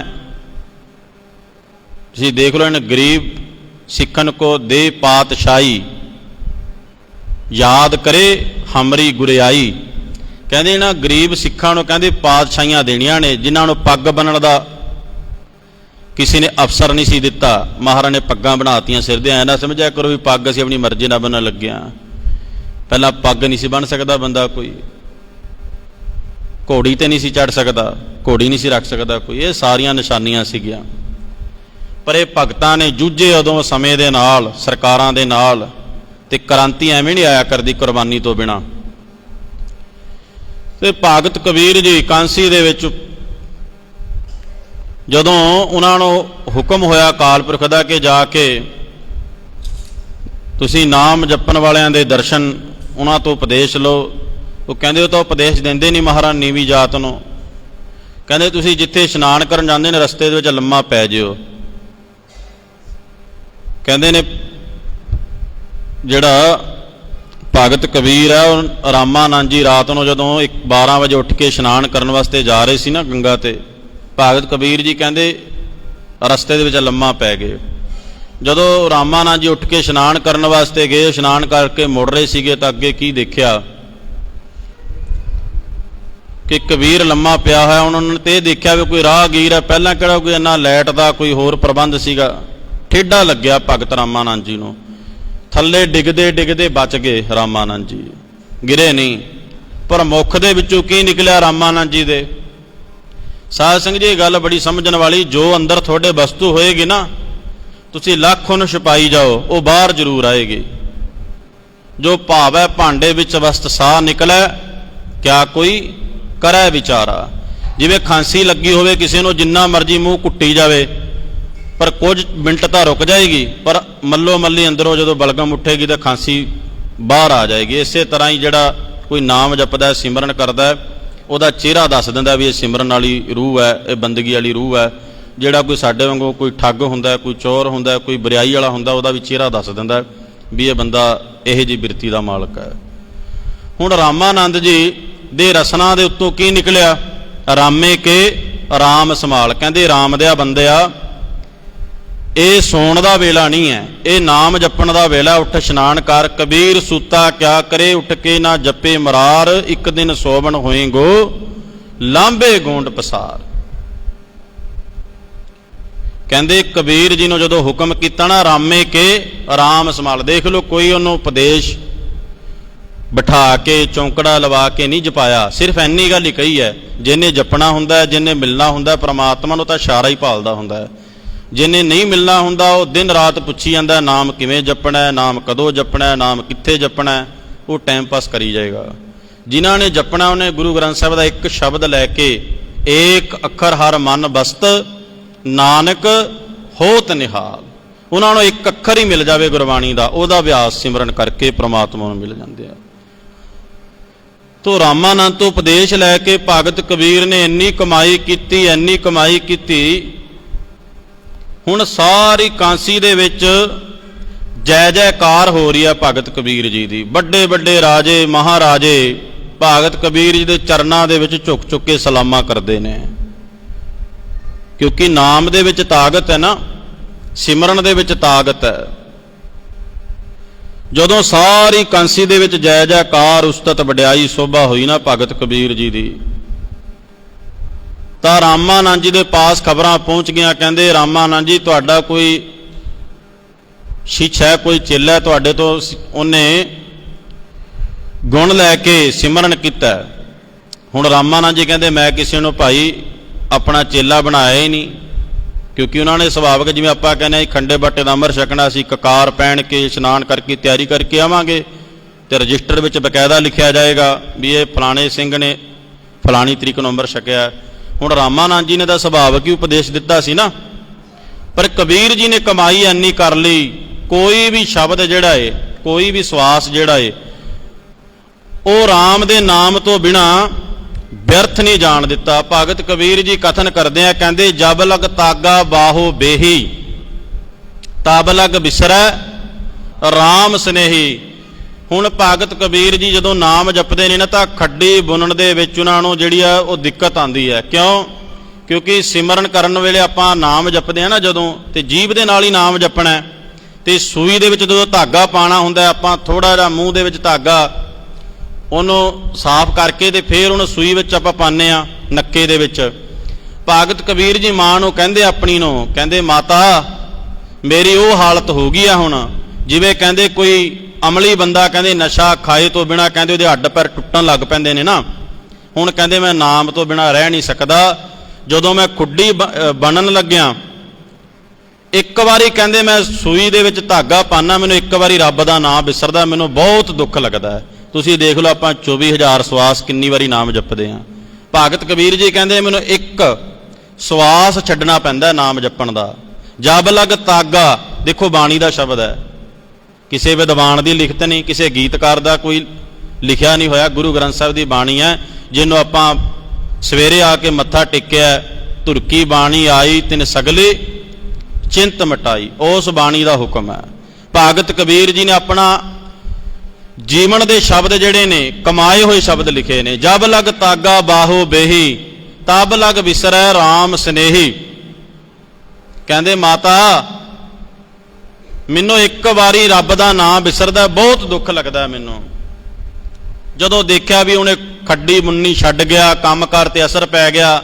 ਭਗਤ ਕਬੀਰ ਜੀ ਦੀ ਮਾਤਾ ਵੀ ਆਪਣੀਆਂ ਦਰਾਣੀਆਂ ਜਠਾਣੀਆਂ ਦੇ ਕੋਲ ਜਾ ਕੇ ਗੱਲਾਂ ਕਰਨ ਲੱਗ ਪਈ, ਕਿਉਂਕਿ ਜਦੋਂ ਤੁਸੀਂ ਗੁਰਦੁਆਰੇ ਆ ਕੇ 2-2 ਘੰਟੇ ਪਾਠ ਸੁਖਮਨੀ ਸਾਹਿਬ ਦੇ ਕਰੋਗੇ, ਨਿਤਨੇਮ ਕਰੋਗੇ, ਤੇ ਤੁਹਾਨੂੰ ਲੋਕਾਂ ਨੇ ਕਹਿਣਾ ਹੀ ਕਹਿਣਾ ਵੀ ਹੁਣ ਇਹ ਗੁਰਦੁਆਰੇ ਜੋਗੇ ਹੀ ਰਹਿ ਗਏ, ਇਹਨਾਂ ਨੇ ਘਰੇ ਕੀ ਕਰਨਾ, ਕਮਾਈਆਂ ਨਹੀਂ ਹੋਣੀਆਂ ਹੁਣ। ਜਦ ਕਿ ਇੱਥੇ ਦਾ ਕੀਤਾ ਹੋਇਆ ਕੰਮ ਤੇ ਹਜ਼ਾਰਾਂ ਗੁਣਾ ਵੱਧ ਕੇ ਮਿਲਣਾ, ਹਜ਼ਾਰਾਂ ਗੁਣਾ, 100 ਨਹੀਂ, ਹਜ਼ਾਰਾਂ ਗੁਣਾ ਵੱਧ ਕੇ ਮਿਲਣਾ। ਤੇ ਗੁਰੂ ਮਹਾਰਾਜ ਜੀ ਕਹਿੰਦੇ ਨੇ ਦੇਖੋ ਆਪਾਂ ਤੇ ਆਮ ਲੋਕ ਆ ਨਾ, ਆਪਾਂ ਨੂੰ ਤਾਂ ਲੋਕ ਲੱਤਾਂ ਬਾਹਾਂ ਖਿੱਚਣਗੇ ਵੀ ਇਹ ਗੁਰਦੁਆਰੇ ਜਾਂਦੇ ਆ ਜਾਂ ਇਹ ਇੰਨਾ ਟਾਈਮ ਲਾਉਂਦੇ ਆ ਜਾਂ ਸਿਮਰਨ ਕਰਦੇ ਆ। ਕਹਿੰਦੇ ਭਗਤਾਂ ਨੂੰ ਵੀ ਇਹ ਲੋਕਾਂ ਦੀਆਂ ਗੱਲਾਂ ਸੁਣਨੀਆਂ ਪਈਆਂ। ਭਗਤ ਕਬੀਰ ਦੀ ਮਾਤਾ ਲੋਕਾਂ ਨੂੰ ਆਂਢ ਗੁਆਂਢ ਨੂੰ ਇਕੱਠਿਆਂ ਕਰਕੇ ਕਹਿੰਦੀ ਹੈ ਸੁਣੋ ਜਠਾਨੀ। ਆ ਸ਼ਬਦ ਅੱਜ ਜਾਂਦੇ ਰਹੇ ਪਰ ਗੁਰਬਾਣੀ ਵਿੱਚ ਇੱਕ ਇੱਕ ਸ਼ਬਦ ਹੈ, ਸੁਣੋ ਜਠਾਨੀ ਸੁਣੋ ਦਰਾਨੀ। ਜਠਾਣੀ ਤੇ ਦਰਾਣੀ ਸਮਝ ਗਏ ਹੋਗੇ ਤੁਸੀਂ, ਜਿਹੜੀਆਂ ਦੋ ਬੀਬੀਆਂ ਇਕੱਠੀਆਂ ਘਰ 'ਚ ਬਹੀਆਂ ਹੁੰਦੀਆਂ ਨੇ, ਆਪਣੇ ਤੋਂ ਵੱਡੀ ਨੂੰ ਜਠਾਣੀ ਕਹਿੰਦੇ ਆ। ਸੁਣੋ ਜਠਾਨੀ ਸੁਣੋ ਦਰਾਨੀ ਅਚਰਜ ਏਕ ਭਇਓ। ਭਗਤ ਕਬੀਰ ਦੀ ਮਾਤਾ ਕਹਿੰਦੀ ਦਰਾਣੀ ਤੇ ਜਠਾਣੀ ਸੁਣੋ, ਐਸੀ ਅਚਰਜ ਗੱਲ ਹੋ ਗਈ। ਕਹਿੰਦੇ ਕੀ ਗੱਲ ਹੋ ਗਈ? ਸਾਤ ਸੂਤ, ਕਹਿੰਦੇ ਨੇ ਇਹਨੇ ਸੂਤ ਮੁੰਨਾ ਛੱਡ ਕੇ ਸਾਤ ਸੂਤ ਇਨ ਮੁੰਡਿਓ ਖੋਇਓ। ਇਹ ਮੁੰਡਿਆ ਕਿਉਂ ਨਾ ਮੋਇਓ। ਕਹਿੰਦੇ ਕਬੀਰ ਮਰ ਕਿਉਂ ਨਹੀਂ ਜਾਂਦਾ, ਜਿਹੜਾ ਕਹਿੰਦੇ ਆਪਣੀ ਖੱਡੀ ਬੁੰਨੀ ਛੱਡ ਕੇ ਤੇ ਰੱਬ ਦਾ ਨਾਮ ਜਪਦਾ ਤੇ ਆਪਣਾ ਸਖਾਲਾ ਪੈਂਡਾ ਨਹੀਂ ਛੁੱਟਣਾ। ਆਪਾਂ ਨੂੰ ਸਾਰੀਆਂ ਗੱਲਾਂ ਜਿਹੜੀਆਂ ਸੁਣਨੀਆਂ ਪੈਣੀਆਂ। ਆਪਾਂ ਤਾਂ ਬੜੀ ਛੇਤੀ ਡੋਲ ਜਾਂਦੇ ਆ ਜੇ ਕੋਈ ਮਾੜਾ ਜਿਹਾ ਕਹਿ ਦੇਵੇ ਗੁਰਦੁਆਰੇ ਆਉਣ ਤੋਂ, ਪਰ ਭਗਤ ਕਬੀਰ ਜੀ ਕਹਿੰਦੇ ਨੇ ਸਾਤ ਸੂ ਤੇ ਮੁੰਡਿਆ ਮੋਇਓ, ਮੁੰਡਿਆ ਕਿਉਂ ਨਾ ਮੋਇਓ।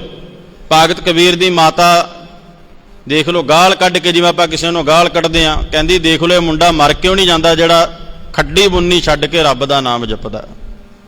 ਭਗਤ ਕਬੀਰ ਜੀ ਕਹਿੰਦੇ ਮਾਤਾ ਮੇਰੀ ਮਜਬੂਰੀ ਇਹ ਹੈ ਵੀ ਮੈਂ ਨਾਮ ਤੋਂ ਬਿਨਾਂ ਰਹਿ ਨਹੀਂ ਸਕਦਾ। ਇਹੀ ਗੱਲ ਗੁਰੂ ਨਾਨਕ ਦੇਵ ਜੀ ਨੇ ਵੀ ਬਾਣੀ ਵਿੱਚ ਆਖੀ ਹੈ, ਆਖਾਂ ਜੀਵਾਂ ਵਿਸਰੈ ਮਰ ਜਾਉ। ਕਹਿੰਦੇ ਜੇ ਮੈਂ ਆਖਦਾ, ਗੁਰੂ ਨਾਨਕ ਦੇਵ ਜੀ ਕਹਿੰਦੇ ਮੈਂ ਜਿੰਨਾ, ਤੇ ਜੇ ਮੈਂ ਰੱਬ ਦਾ ਨਾਮ ਛੱਡਦਾ ਫਿਰ ਮ੍ਰਿਤਕ ਸਰੀਰ ਮਰਦਾ, ਮੌਤ ਹੁੰਦੀ ਹੈ ਸਰੀਰ ਦੀ। ਇੰਨਾ ਬਾਣੀ ਦੇ ਨਾਲ ਪਿਆਰ ਚਾਹੀਦਾ ਸਿਮਰਨ ਦੇ ਨਾਲ ਜੇ ਰੱਬ ਨੂੰ ਮਿਲਣਾ ਹੈ। ਹੁਣ ਭਗਤ ਕਬੀਰ ਜੀ ਨੇ ਕਿਹਾ ਲੋਕਾਂ ਦੀਆਂ ਗੱਲਾਂ ਸੁਣ ਕੇ ਤੇ ਰਸਤੇ ਦਾ ਪੈਂਡਾ ਜਿਹੜਾ ਪ੍ਰਮਾਤਮਾ ਦੇ ਘਰ ਦਾ ਛੱਡ ਨਾ ਦਿਓ। ਕਬੀਰ ਮੈਂ ਜਾਣਿਓ ਪੜਬੋ ਭਲੋ, ਪੜਬੇ ਸਿਉ ਭਲ ਜੋਗ। ਭਗਤ ਨਾ ਛੱਡੋ ਰਾਮ ਕੀ ਭਾਵੇਂ ਨਿੰਦੋ ਲੋਗ। ਕਹਿੰਦੇ ਦੁਨੀਆ ਬੜਾ ਕੁਝ ਕਹੇਗੀ, ਨਿੰਦੇਗੀ, ਮਾੜਾ ਕਹੇਗੀ, ਚੰਗਾ ਕਹੇਗੀ, ਬੁਰਾ ਕਹੇਗੀ, ਜੋ ਮਰਜ਼ੀ ਕਹੀ ਜਾਵੇ, ਪਰ ਕਹਿੰਦੇ ਰੱਬ ਦਾ ਰਸਤਾ ਨਹੀਂ ਛੱਡਣਾ ਚਾਹੀਦਾ। ਭਾਵੇਂ ਨਿੰਦੋ। ਫਿਰ ਅਗਲੀ ਪੰਕਤੀ 'ਚ ਕਹਿੰਦੇ ਨੇ, ਕਹਿੰਦੇ ਲੋਕ ਕੀ ਵਿਗਾੜ ਦੇਣਗੇ, ਕੀ ਸਵਾਰ ਦੇਣਗੇ। ਕਬੀਰ ਲੋਗ ਕੇ ਨਿੰਦਾ ਬਪੜਾ, ਜੇ ਮਨ ਨਾਹੀ ਗਿਆਨ। ਕਹਿੰਦੇ ਲੋਕਾਂ ਨੇ ਕੀ ਸਵਾਰ ਦਿੱਤਾ ਕਿਸੇ ਦਾ, ਕੀ ਵਿਗਾੜ ਦਿੱਤਾ।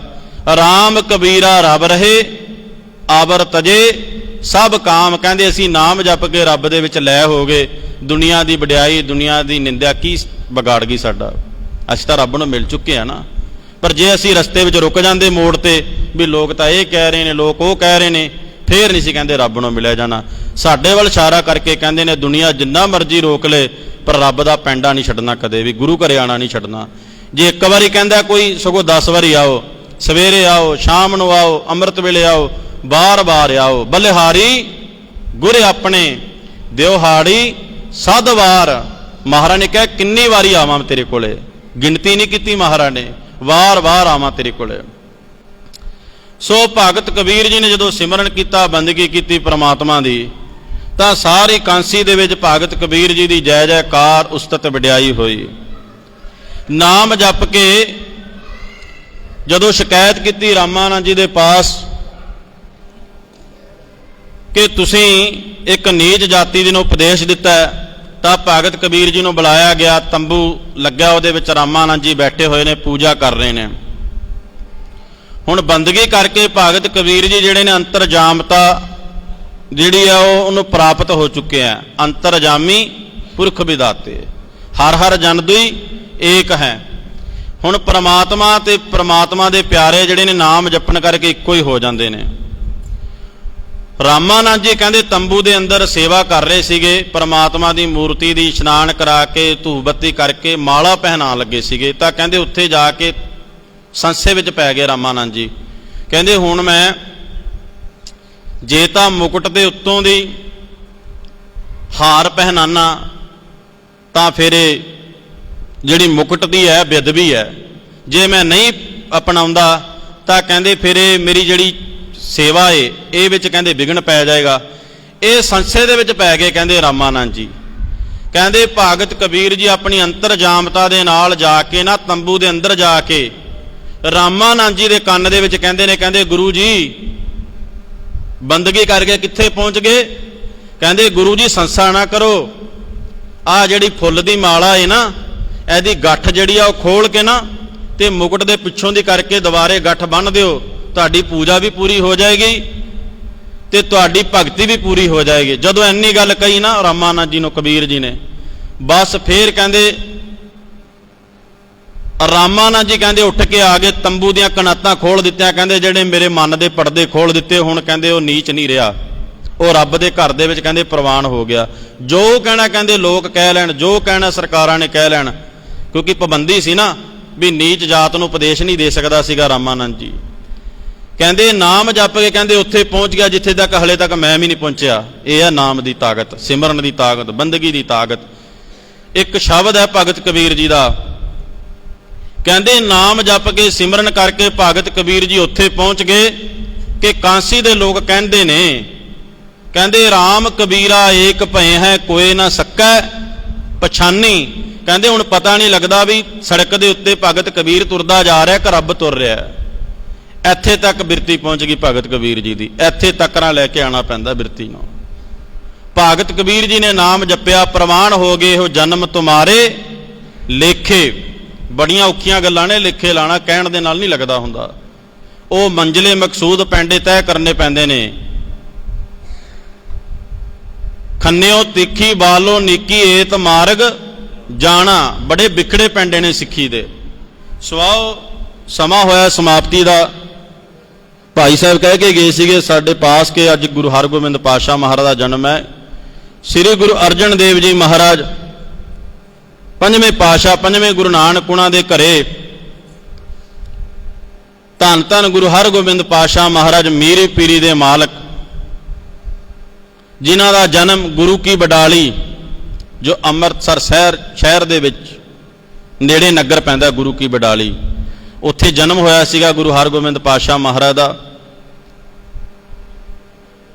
ਤੇ ਸਾਰੇ ਪਾਸੇ ਜਿਹੜੀ ਰੋਸ਼ਨਾਈ ਹੋਈ, ਜਦੋਂ ਸਤਿਗੁਰਾਂ ਦੇ ਦਰਸ਼ਨ ਦੀਦਾਰ ਕੀਤੇ ਗੁਰੂ ਹਰਗੋਬਿੰਦ ਪਾਤਸ਼ਾਹ ਮਹਾਰਾਜ ਦੇ, ਸਾਰੇ ਸ਼ਹਿਰ ਨੇ ਆ ਕੇ, ਤਾਂ ਜਿਵੇਂ ਗੁਰੂ ਮਹਾਰਾਜ ਨੇ ਬਾਣੀ ਦੇ ਵਿੱਚ ਜ਼ਿਕਰ ਕੀਤਾ, ਹੋਵੇ ਸਿਫਤ ਕਸਮ ਦੀ ਨੂਰ ਅਰਸੋਂ ਕੁਰਸੋਂ ਝੱਟੀਐ, ਤੁਧ ਡਿੱਠੇ ਸੱਚੇ ਪਾਤਸ਼ਾਹ ਮੱਲ ਜਨਮ ਜਨਮ ਦੀ ਕੱਟੀਐ, ਹੋਵੇ ਸਿਫਤ ਕਸਮ ਦੀ।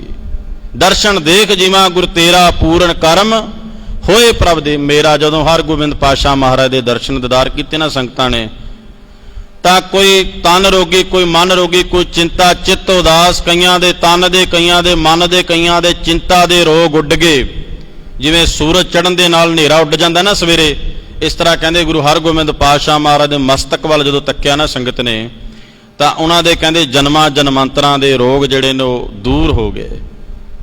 ਉਹਨਾਂ ਦਾ ਜੀਵਨ ਬੜਾ ਹੀ ਵਡੇਰਾ, ਉੱਚਾ ਸੁੱਚਾ। ਜੇ ਆਪਾਂ ਵਿਚਾਰ ਕਰੀਏ ਤਾਂ ਕਈ ਘੰਟੇ ਹੋਰ ਲੱਗ ਜਾਣਗੇ। ਇੱਕ ਟੂਕ ਮਾਤਰ ਕਿ ਗੁਰੂ ਹਰਗੋਬਿੰਦ ਪਾਤਸ਼ਾਹ ਮਹਾਰਾਜ ਪੰਜਵੇਂ ਪਾਤਸ਼ਾਹ ਨੇ ਜਿਹੜੀ ਸ਼ਹਾਦਤ ਦਿੱਤੀ ਹੈ, ਜਦੋਂ ਸਾਈਂ ਮੀਆਂ ਮੀਰ ਨੇ ਆ ਕੇ ਬੇਨਤੀ ਕੀਤੀ ਸੀਗੀ ਕਿ ਮਹਾਰਾਜ ਜੀ ਆਪ ਤਾਂ ਇੱਕ ਪਾਸੇ ਬਚਨ ਕਰੀ ਜਾਂਦੇ ਹੋ, ਭੈ ਵਿੱਚ ਪਾਵਨ ਵਹੈ ਸਦਵਾਓ, ਭੈ ਵਿੱਚ ਚੱਲੈ ਲੱਖ ਦਰਿਆਓ, ਭੈ ਵਿੱਚ ਅਗਨ ਕੱਢੈ ਵੇਗਾਰ, ਭੈ ਵਿੱਚ ਧਰਤੀ ਦੱਬੀ ਭੈ ਭਾਰ, ਭੈ ਵਿੱਚ ਸੂਰਜ, ਭੈ ਵਿੱਚ ਆਪ ਤਾਂ ਕਹਿੰਦੇ ਹੋ ਸਾਰਾ ਕੁਝ ਸਾਡੇ ਭੈ ਵਿੱਚ ਹੈ, ਪਰ ਦੂਜੇ ਪਾਸੇ ਇਹ ਜੇਠ ਦਾ ਮਹੀਨਾ ਵੀ ਤੱਤਾ ਹੈ, ਥੱਲੇ ਅੱਗ ਲਾਲ ਸੁਰਖ ਹੋਈ ਪਿਓ ਵੀ ਤੱਤੀ ਹੈ, ਤਵੀ ਵੀ ਤੱਤੀ ਹੈ, ਲੋ ਵੀ ਤੱਤੀ ਹੈ, ਤੁਹਾਡੇ ਸਿਰ ਦੇ ਵਿੱਚ ਜਿਹੜਾ ਰੇਤਾ ਪਾਇਆ ਜਾ ਰਿਹਾ ਉਹ ਵੀ ਤੱਤਾ ਹੈ। ਫਿਰ ਮਹਾਰਾਜ ਜੀ ਹੁਣ ਕਿਰਪਾ ਕਰਕੇ ਦੱਸਤਾ ਦਿਓ ਵੀ ਇਹ ਕੀ ਕੋਤਕ ਨੇ। ਸਾਈਂ ਮੀਆਂ ਮੀਰ ਪੁੱਛਦਾ ਮਹਾਰਾਜ ਨੂੰ। ਸਾਈਂ ਮੀਆਂ ਮੀਰ ਨੂੰ ਮਹਾਰਾਜ ਇਸ਼ਾਰਾ ਕਰਕੇ ਕਹਿੰਦੇ ਆ, ਕਹਿੰਦੇ ਸਾਈਂ ਜੀ ਇੱਕ ਨੀ ਤੇਰੇ ਤੋਂ ਰਖਵਾਈ ਆ ਹਰਿਮੰਦਰ ਸਾਹਿਬ ਦੀ, ਤੈਂ ਰੱਖੀ ਹੈ ਨਾ? ਕਹਿੰਦਾ ਹਾਂ ਮਹਾਰਾਜ ਤੁਸੀਂ ਕਿਰਪਾ ਕੀਤੀ ਹੈ। ਕਹਿੰਦੇ ਉਹ ਨੀ ਤੇਰੇ ਤੋਂ ਰਖਵਾਈ ਹੈ, ਇੱਕ ਨੀ ਅੱਜ ਅਸੀਂ ਰੱਖਣ ਲੱਗਿਆ ਸ਼ਹੀਦੀ ਦੀ, ਉੱਥੇ ਤੇਰਾ ਰੋਲ ਸੀਗਾ ਤੂੰ ਅਦਾ ਕਰ ਦਿੱਤਾ ਨੀ ਰੱਖ ਕੇ, ਇੱਥੇ ਅੱਜ ਅਸੀਂ ਨੀ ਰੱਖਣ ਲੱਗਿਆ, ਤੂੰ ਬਸ ਖੜ ਕੇ ਉਹ ਸਮੇਂ ਦੀ ਉਡੀਕ ਕਰ ਤੇ ਉਹ ਸਮੇਂ ਦਾ ਆਨੰਦ ਮਾਣ। ਪਰ ਇਹ ਜਿਹੜੀ ਅਸੀਂ ਨੀ ਰੱਖਣ ਲੱਗਿਆ ਸ਼ਹੀਦਾਂ ਦੀ, ਇਹ ਸਾਨੂੰ ਹੁਕਮ ਹੈ ਅਕਾਲ ਪੁਰਖ ਵਾਹਿਗੁਰੂ ਦਾ, ਤੇਰਾ ਕੀਆ ਮਿੱਠਾ ਲਾਗਾ ਹਰ ਨਾਮ ਪਦਾਰਥ ਨਾਨਕ ਮੰਗੈ। ਇਹ ਨੀ ਅਸੀਂ ਰੱਖਣ ਲੱਗੇ ਹਾਂ, ਇਹਦੇ ਵਿੱਚ ਕੋਈ ਦਖਲ ਅੰਦਾਜ਼ੀ ਨਾ ਕਰ ਤੂੰ। ਉਹ ਪੰਜਵੇਂ ਪਾਤਸ਼ਾਹ ਨੇ ਨਹੀਂ ਰੱਖੀ ਸ਼ਹੀਦਾਂ ਦੀ। ਤੁਸੀਂ ਅੱਜ ਵੀ ਦੇਖੋਗੇ ਨਾ, ਜਦੋਂ ਕੋਈ ਸਮਾਂ ਬਣਦਾ ਹਰਿਮੰਦਰ ਸਾਹਿਬ ਕਿਸੇ ਦਾ ਵੀ ਬਣੇ, ਪਿਛਲੇ ਸਮੇਂ ਦੀਆਂ ਗੱਲਾਂ ਛੱਡੋ, ਭਾਵੇਂ ਅੱਜ ਵੀ ਸਮਾਂ ਬਣੇ, ਤਾਂ ਨੌਜਵਾਨ ਵੀ ਅੱਜ ਵੀ ਆਪਣੇ ਧਰਮ ਦੇ ਉੱਤੋਂ ਦੀ ਕੁਰਬਾਨੀਆਂ ਦੇ ਦਿੰਦੇ ਨੇ। ਸੋ ਇਸ ਕਰਕੇ ਪੰਜਵੇਂ ਪਾਤਸ਼ਾਹ ਮਹਾਰਾਜ ਨੇ ਸ਼ਾਂਤਮਈ ਸ਼ਹੀਦੀ ਦਿੱਤੀ ਸੀਗੀ, ਤੇ ਛੇਵੇਂ ਪਾਤਸ਼ਾਹ ਮਹਾਰਾਜ ਨੇ 2 ਤਲਵਾਰਾਂ ਪਹਿਨੀਆਂ ਸੀਗੀਆਂ, ਇੱਕ ਮੀਰੀ ਦੀ, ਇੱਕ ਪੀਰੀ ਦੀ, ਇੱਕ ਅਜਮਤ ਦੀ, ਇੱਕ ਰਾਜ ਦੀ, ਇੱਕ ਰਾਖੀ ਕਰੇ ਵਜ਼ੀਰੀ ਦੀ। ਅਕਾਲ ਤਖਤ ਸਾਹਿਬ ਬਣਾਇਆ, ਜਿਹੜਾ ਦੁਨੀਆ ਦੇ ਤਖਤ, ਦਿੱਲੀ ਦੇ ਤਖਤ ਤੋਂ ਉੱਪਰੋਂ ਬਣਾਇਆ ਮਹਾਰਾਜ ਨੇ, ਕਿ ਇੱਕ ਦਿੱਲੀ ਦਾ ਤਖਤ ਹੈ, ਇੱਕ ਸਾਡਾ ਤਖਤ ਹੈ। ਸਿੱਖ ਕੌਮ ਨੂੰ ਅਸੀਂ ਆਪਣੀ ਹੁਕਮਨਾਮੀ ਇੱਥੋਂ ਜਾਰੀ ਕਰਿਆ ਕਰਾਂਗੇ। ਆਪ ਬਣਵਾਇਆ ਛੇਵੇਂ ਪਾਤਸ਼ਾਹ ਨੇ, ਨਾਲ ਭਾਈ ਗੁਰਦਾਸ ਤੇ ਬਾਬਾ ਬੁੱਢਾ ਜੀ। ਕੋਈ ਰਾਜ ਮਿਸਤਰੀ, ਕੋਈ ਮਜ਼ਦੂਰ ਨਹੀਂ ਲਾਇਆ ਮਹਾਰਾਜ ਨੇ, ਇਹ 3 ਜਣਿਆਂ ਨੇ ਬਣਾਇਆ ਅਕਾਲ ਤਖਤ ਸਾਹਿਬ, ਬਾਬਾ ਬੁੱਢਾ ਜੀ, ਭਾਈ ਗੁਰਦਾਸ ਜੀ ਤੇ ਛੇਵੇਂ ਪਾਤਸ਼ਾਹ, ਜਿਹਨੂੰ ਅਕਾਲ ਤਖਤ। ਕਿਉਂ? ਕਿਉਂਕਿ ਜਿੱਥੇ ਦੁਨੀਆ ਦੇ ਤਖਤ ਦਿੱਲੀ ਅੱਜ ਹੈ, ਕੱਲ ਉਹ ਢਹਿ ਢੇਰੀ ਹੋ ਜਾਣਾ, ਪਰ ਅਕਾਲ ਤਖਤ ਸਾਹਿਬ ਜਦੋਂ ਦਾ ਸੁਸ਼ੋਭਿਤ ਕੀਤਾ, ਨਿਤ ਨਿਤ ਚੜ੍ਹਿਆ ਸਵਾਇਆ, ਦਿਨ ਪਰ ਦਿਨ ਚੜ੍ਹਦੀ ਕਲਾ ਵਿੱਚ ਜਾਏਗਾ, ਘਾਟ ਨਹੀਂ ਕਦੇ ਆਏਗੀ। ਅਕਾਲ ਤਖਤ ਸਾਹਿਬ ਜਿਹਦੇ ਉੱਤੇ ਕਾਲ ਦਾ ਕੋਈ ਵੀ ਟਾਈਮ ਬੰਦ ਨਹੀਂ ਹੈ, ਅਕਾਲ ਜਿਹਦੇ ਅੱਗੇ ਆੜਾ ਲੱਗ ਜਾਵੇ, ਅਕਾਲ, ਅਕਾਲ ਤਖਤ ਸਾਹਿਬ। ਸੋ ਛੇਵੇਂ ਪਾਤਸ਼ਾਹ ਮਹਾਰਾਜ ਨੇ ਅਕਾਲ ਤਖਤ ਸਾਹਿਬ ਸਜਾਇਆ ਵੀ ਸਿੱਖਾਂ ਦੇ ਹੁਕਮਨਾਮੇ ਇੱਥੋਂ ਜਾਰੀ ਹੋਇਆ ਕਰਨਗੇ, ਤੇ ਇੱਥੇ ਆ ਕੇ ਫਰਿਆਦੀ ਹੋਇਆ ਕਰਨਗੇ ਸਿੱਖ, ਉਹਨਾਂ ਦਾ ਕੋਈ ਵੀ ਦੁੱਖ ਤਕਲੀਫ ਹੈ ਇੱਥੇ ਸੁਣਿਆ ਜਾਏਗਾ। ਸੋ ਇਸ ਕਰਕੇ ਛੇਵੇਂ ਪਾਤਸ਼ਾਹ ਮਹਾਰਾਜ ਨੇ ਸ਼ਹੀਦੀ ਦਾ ਬਦਲਾ ਲਿਆ। ਸ਼ਾਂਤਮਈ ਇੱਕ ਪਾਸੇ ਸ਼ਹਾਦਤ ਦਿੰਦੇ ਨੇ, ਤੇ ਛੇਵੇਂ ਪਾਤਸ਼ਾਹ ਮਹਾਰਾਜ ਬਦਲਾ ਲੈਂਦੇ ਨੇ। ਇਹ ਸਿਖਾਇਆ ਵੀ ਜੇ ਕੋਈ ਚੜ੍ਹ ਕੇ ਆਂਦਾ ਉਹਦੀ ਭਾਜੀ ਇਸ ਤਰ੍ਹਾਂ ਮੋੜਨੀ ਹੈ। ਪੰਥ ਨੇ, ਕੌਮ ਨੇ ਇੱਕ ਪਾਸੇ ਸ਼ਹਾਦਤ ਦਿੱਤੀ, ਸੀ ਨਹੀਂ ਕੁੱਤਾ ਮਹਾਰਾਜ ਨੇ, ਦੂਜੇ ਪਾਸੇ ਬਦਲਾ ਲਿਆ ਮਹਾਰਾਜ ਨੇ ਚੰਦੂ ਤੋਂ। ਸੋ ਇਸ ਕਰਕੇ ਸਾਰਾ ਕੁਝ ਇਤਿਹਾਸ ਦੇ ਵਿੱਚ ਪਿਆ। ਸਮਾਂ ਹੋਣਾ ਚਾਹੀਦਾ ਹੈ ਗੱਲਾਂ ਵਾਸਤੇ, ਇਤਿਹਾਸ ਵਾਸਤੇ, ਕਿਉਂਕਿ ਮੇਰਾ ਖਿਆਲ ਸੀਗਾ ਕੱਲ੍ਹ ਦਾ ਭਗਤ ਕਬੀਰ ਜੀ ਦਾ ਆਪਾਂ ਜ਼ਰੂਰ ਜਨਮ ਦਿਹਾੜੇ ਬਾਰੇ ਵਿਚਾਰ ਕਰੀਏ। ਸੋ ਗੁਰੂ ਹਰਗੋਬਿੰਦ ਪਾਤਸ਼ਾਹ ਮਹਾਰਾਜ ਦਾ ਜਨਮ ਹੈ, ਉਹਨਾਂ ਨੇ ਬਹੁਤ ਕੁੱਤ ਰਚੇ, ਸ੍ਰੀ ਅਕਾਲ ਤਖਤ ਸਾਹਿਬ ਰਚਿਆ। ਸਿੱਖਾਂ ਦੀ ਆਪਣੀ ਜਿਹੜੀ ਹੋਂਦ ਹੈ, ਤੇ ਢਾਡੀ ਵਾਰਾਂ ਜਿਹੜੀਆਂ ਛੇਵੇਂ ਪਾਤਸ਼ਾਹ ਮਹਾਰਾਜ ਤੋਂ ਸ਼ੁਰੂ ਹੋਈਆਂ, ਜਿਨ੍ਹਾਂ ਨੂੰ ਹੁਕਮ ਕੀਤਾ ਮਹਾਰਾਜ ਨੇ ਕਿ ਢਾਡੀ ਵਾਰਾਂ ਜਿਹੜੀਆਂ ਨੇ ਅਕਾਲ ਤਖਤ ਸਾਹਿਬ ਤੇ ਗਾਈਆਂ ਜਾ ਸਕਦੀਆਂ ਨੇ। ਹਰਿਮੰਦਰ ਸਾਹਿਬ ਸਿਰਫ ਇਕੱਲਾ ਕੀਰਤਨ ਹੁੰਦਾ ਸ਼ਾਂਤਮਈ, ਪਰ ਜਿਹੜੀਆਂ 20 ਰਸ ਦੀਆਂ ਵਾਰਾਂ ਨੇ ਅਕਾਲ ਤਖਤ ਸਾਹਿਬ ਤੇ ਗਾਈਆਂ ਜਾਂਦੀਆਂ ਨੇ। ਸੋ ਆਓ, ਛੇਵੇਂ ਪਾਤਸ਼ਾਹ ਮਹਾਰਾਜ ਦਾ ਜਨਮ ਦਿਹਾੜਾ, ਕੱਲ ਭਗਤ ਕਬੀਰ ਜੀ ਦਾ ਜਨਮ ਦਿਹਾੜਾ ਸੀਗਾ, ਅੱਜ ਛੇਵੇਂ ਪਾਤਸ਼ਾਹ ਮਹਾਰਾਜ ਦਾ ਪ੍ਰਕਾਸ਼ ਦਿਹਾੜਾ ਹੈ। ਸਮੂਹ ਸੰਗਤਾਂ ਨੂੰ, ਨਗਰ ਨਿਵਾਸੀ, ਡੇਰਾ ਨਿਵਾਸੀ ਸੰਗਤਾਂ ਨੂੰ ਭਗਤ ਕਬੀਰ ਜੀ ਔਰ ਗੁਰੂ ਹਰਗੋਬਿੰਦ ਪਾਤਸ਼ਾਹ ਮਹਾਰਾਜ ਦੇ ਪ੍ਰਕਾਸ਼ ਦਿਹਾੜੇ ਦੀਆਂ ਲੱਖ ਲੱਖ ਵਧਾਈਆਂ ਹੋਣ। ਜਿਤਨੀਆਂ ਵੀ ਗੁਰਸਿੱਖ ਸੰਗਤਾਂ ਨਗਰ ਵਿੱਚੋਂ, ਡੇਰਿਆਂ ਵਿੱਚੋਂ ਚੱਲ ਕੇ ਗੁਰੂ ਦਰਬਾਰ ਵਿੱਚ ਹਾਜ਼ਰ ਹੋਈਆਂ ਹਨ, ਸਾਰੀਆਂ ਸੰਗਤਾਂ ਨੂੰ ਜੀ ਆਇਆਂ ਨੂੰ ਆਖਿਆ ਜਾਂਦਾ, ਧੰਨਵਾਦ ਹੈ। ਅਗਾਹਾਂ ਵਾਸਤੇ ਵੀ ਗੁਰੂ ਚਰਨਾਂ ਵਿੱਚ ਅਰਦਾਸ ਹੈ, ਸੱਚੇ ਪਾਤਸ਼ਾਹ ਇਸੇ ਤਰ੍ਹਾਂ ਸਭਨਾਂ ਸੰਗਤਾਂ ਦੇ ਉੱਤੇ ਆਪਣਾ ਮਿਹਰ ਭਰਿਆ ਹੱਥ ਰੱਖ ਕੇ ਆਪਣੇ ਦਰ ਘਰ ਦੀ ਸੇਵਾ ਕਰਨ ਦਾ, ਸਿਮਰਨ ਕਰਨ ਦਾ ਗੁਰੂ ਮਹਾਰਾਜ ਪਾਤਸ਼ਾਹ ਜੀ ਬਲ ਬਖਸ਼ਣ। ਸਾਰੀਆਂ ਸੰਗਤਾਂ ਦਾ ਧੰਨਵਾਦ। ਆਓ ਸ੍ਰੀ ਅਨੰਦ ਸਾਹਿਬ ਦਾ ਪਾਠ ਕਰੀਏ। 12 ਮਾਈ ਦਾ ਪਾਠ ਕਰੀਏ। ਹਾਂਜੀ,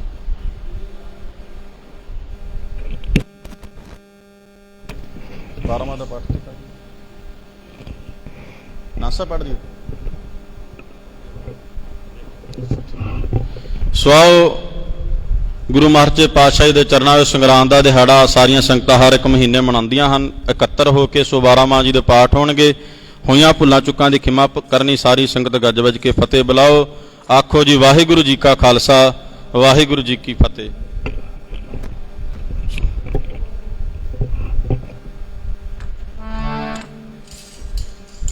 ਸੋ ਪ੍ਰਧਾਨ ਜੀ ਵੱਲੋਂ ਬੇਨਤੀ ਆਈ ਹੈ ਕਿ ਸ਼ਬਦ ਪੜ੍ਹ ਕੇ ਫਿਰ ਜਿਹੜੀ ਹੈ ਸਮਾਪਤੀ ਆਪਾਂ ਕਰੀਏ, ਬਾਅਦ ਦੇ ਵਿੱਚ 12 ਮਾਹ ਜੀ ਦਾ ਪਾਠ ਹੋਏਗਾ।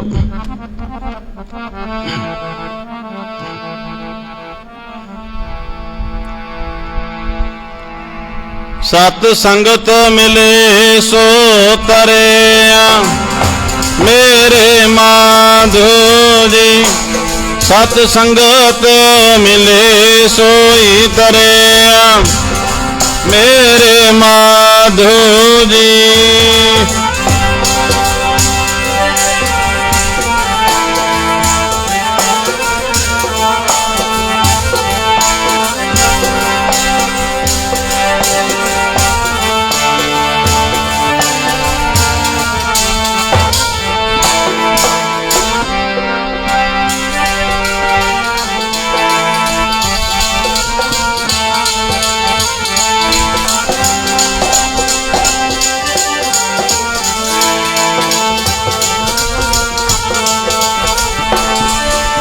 सत संगत मिले सोई तरिया, मिले सोई तरिया मेरे माधो जी। सत संगत मिले सोई तरिया मेरे माधो जी।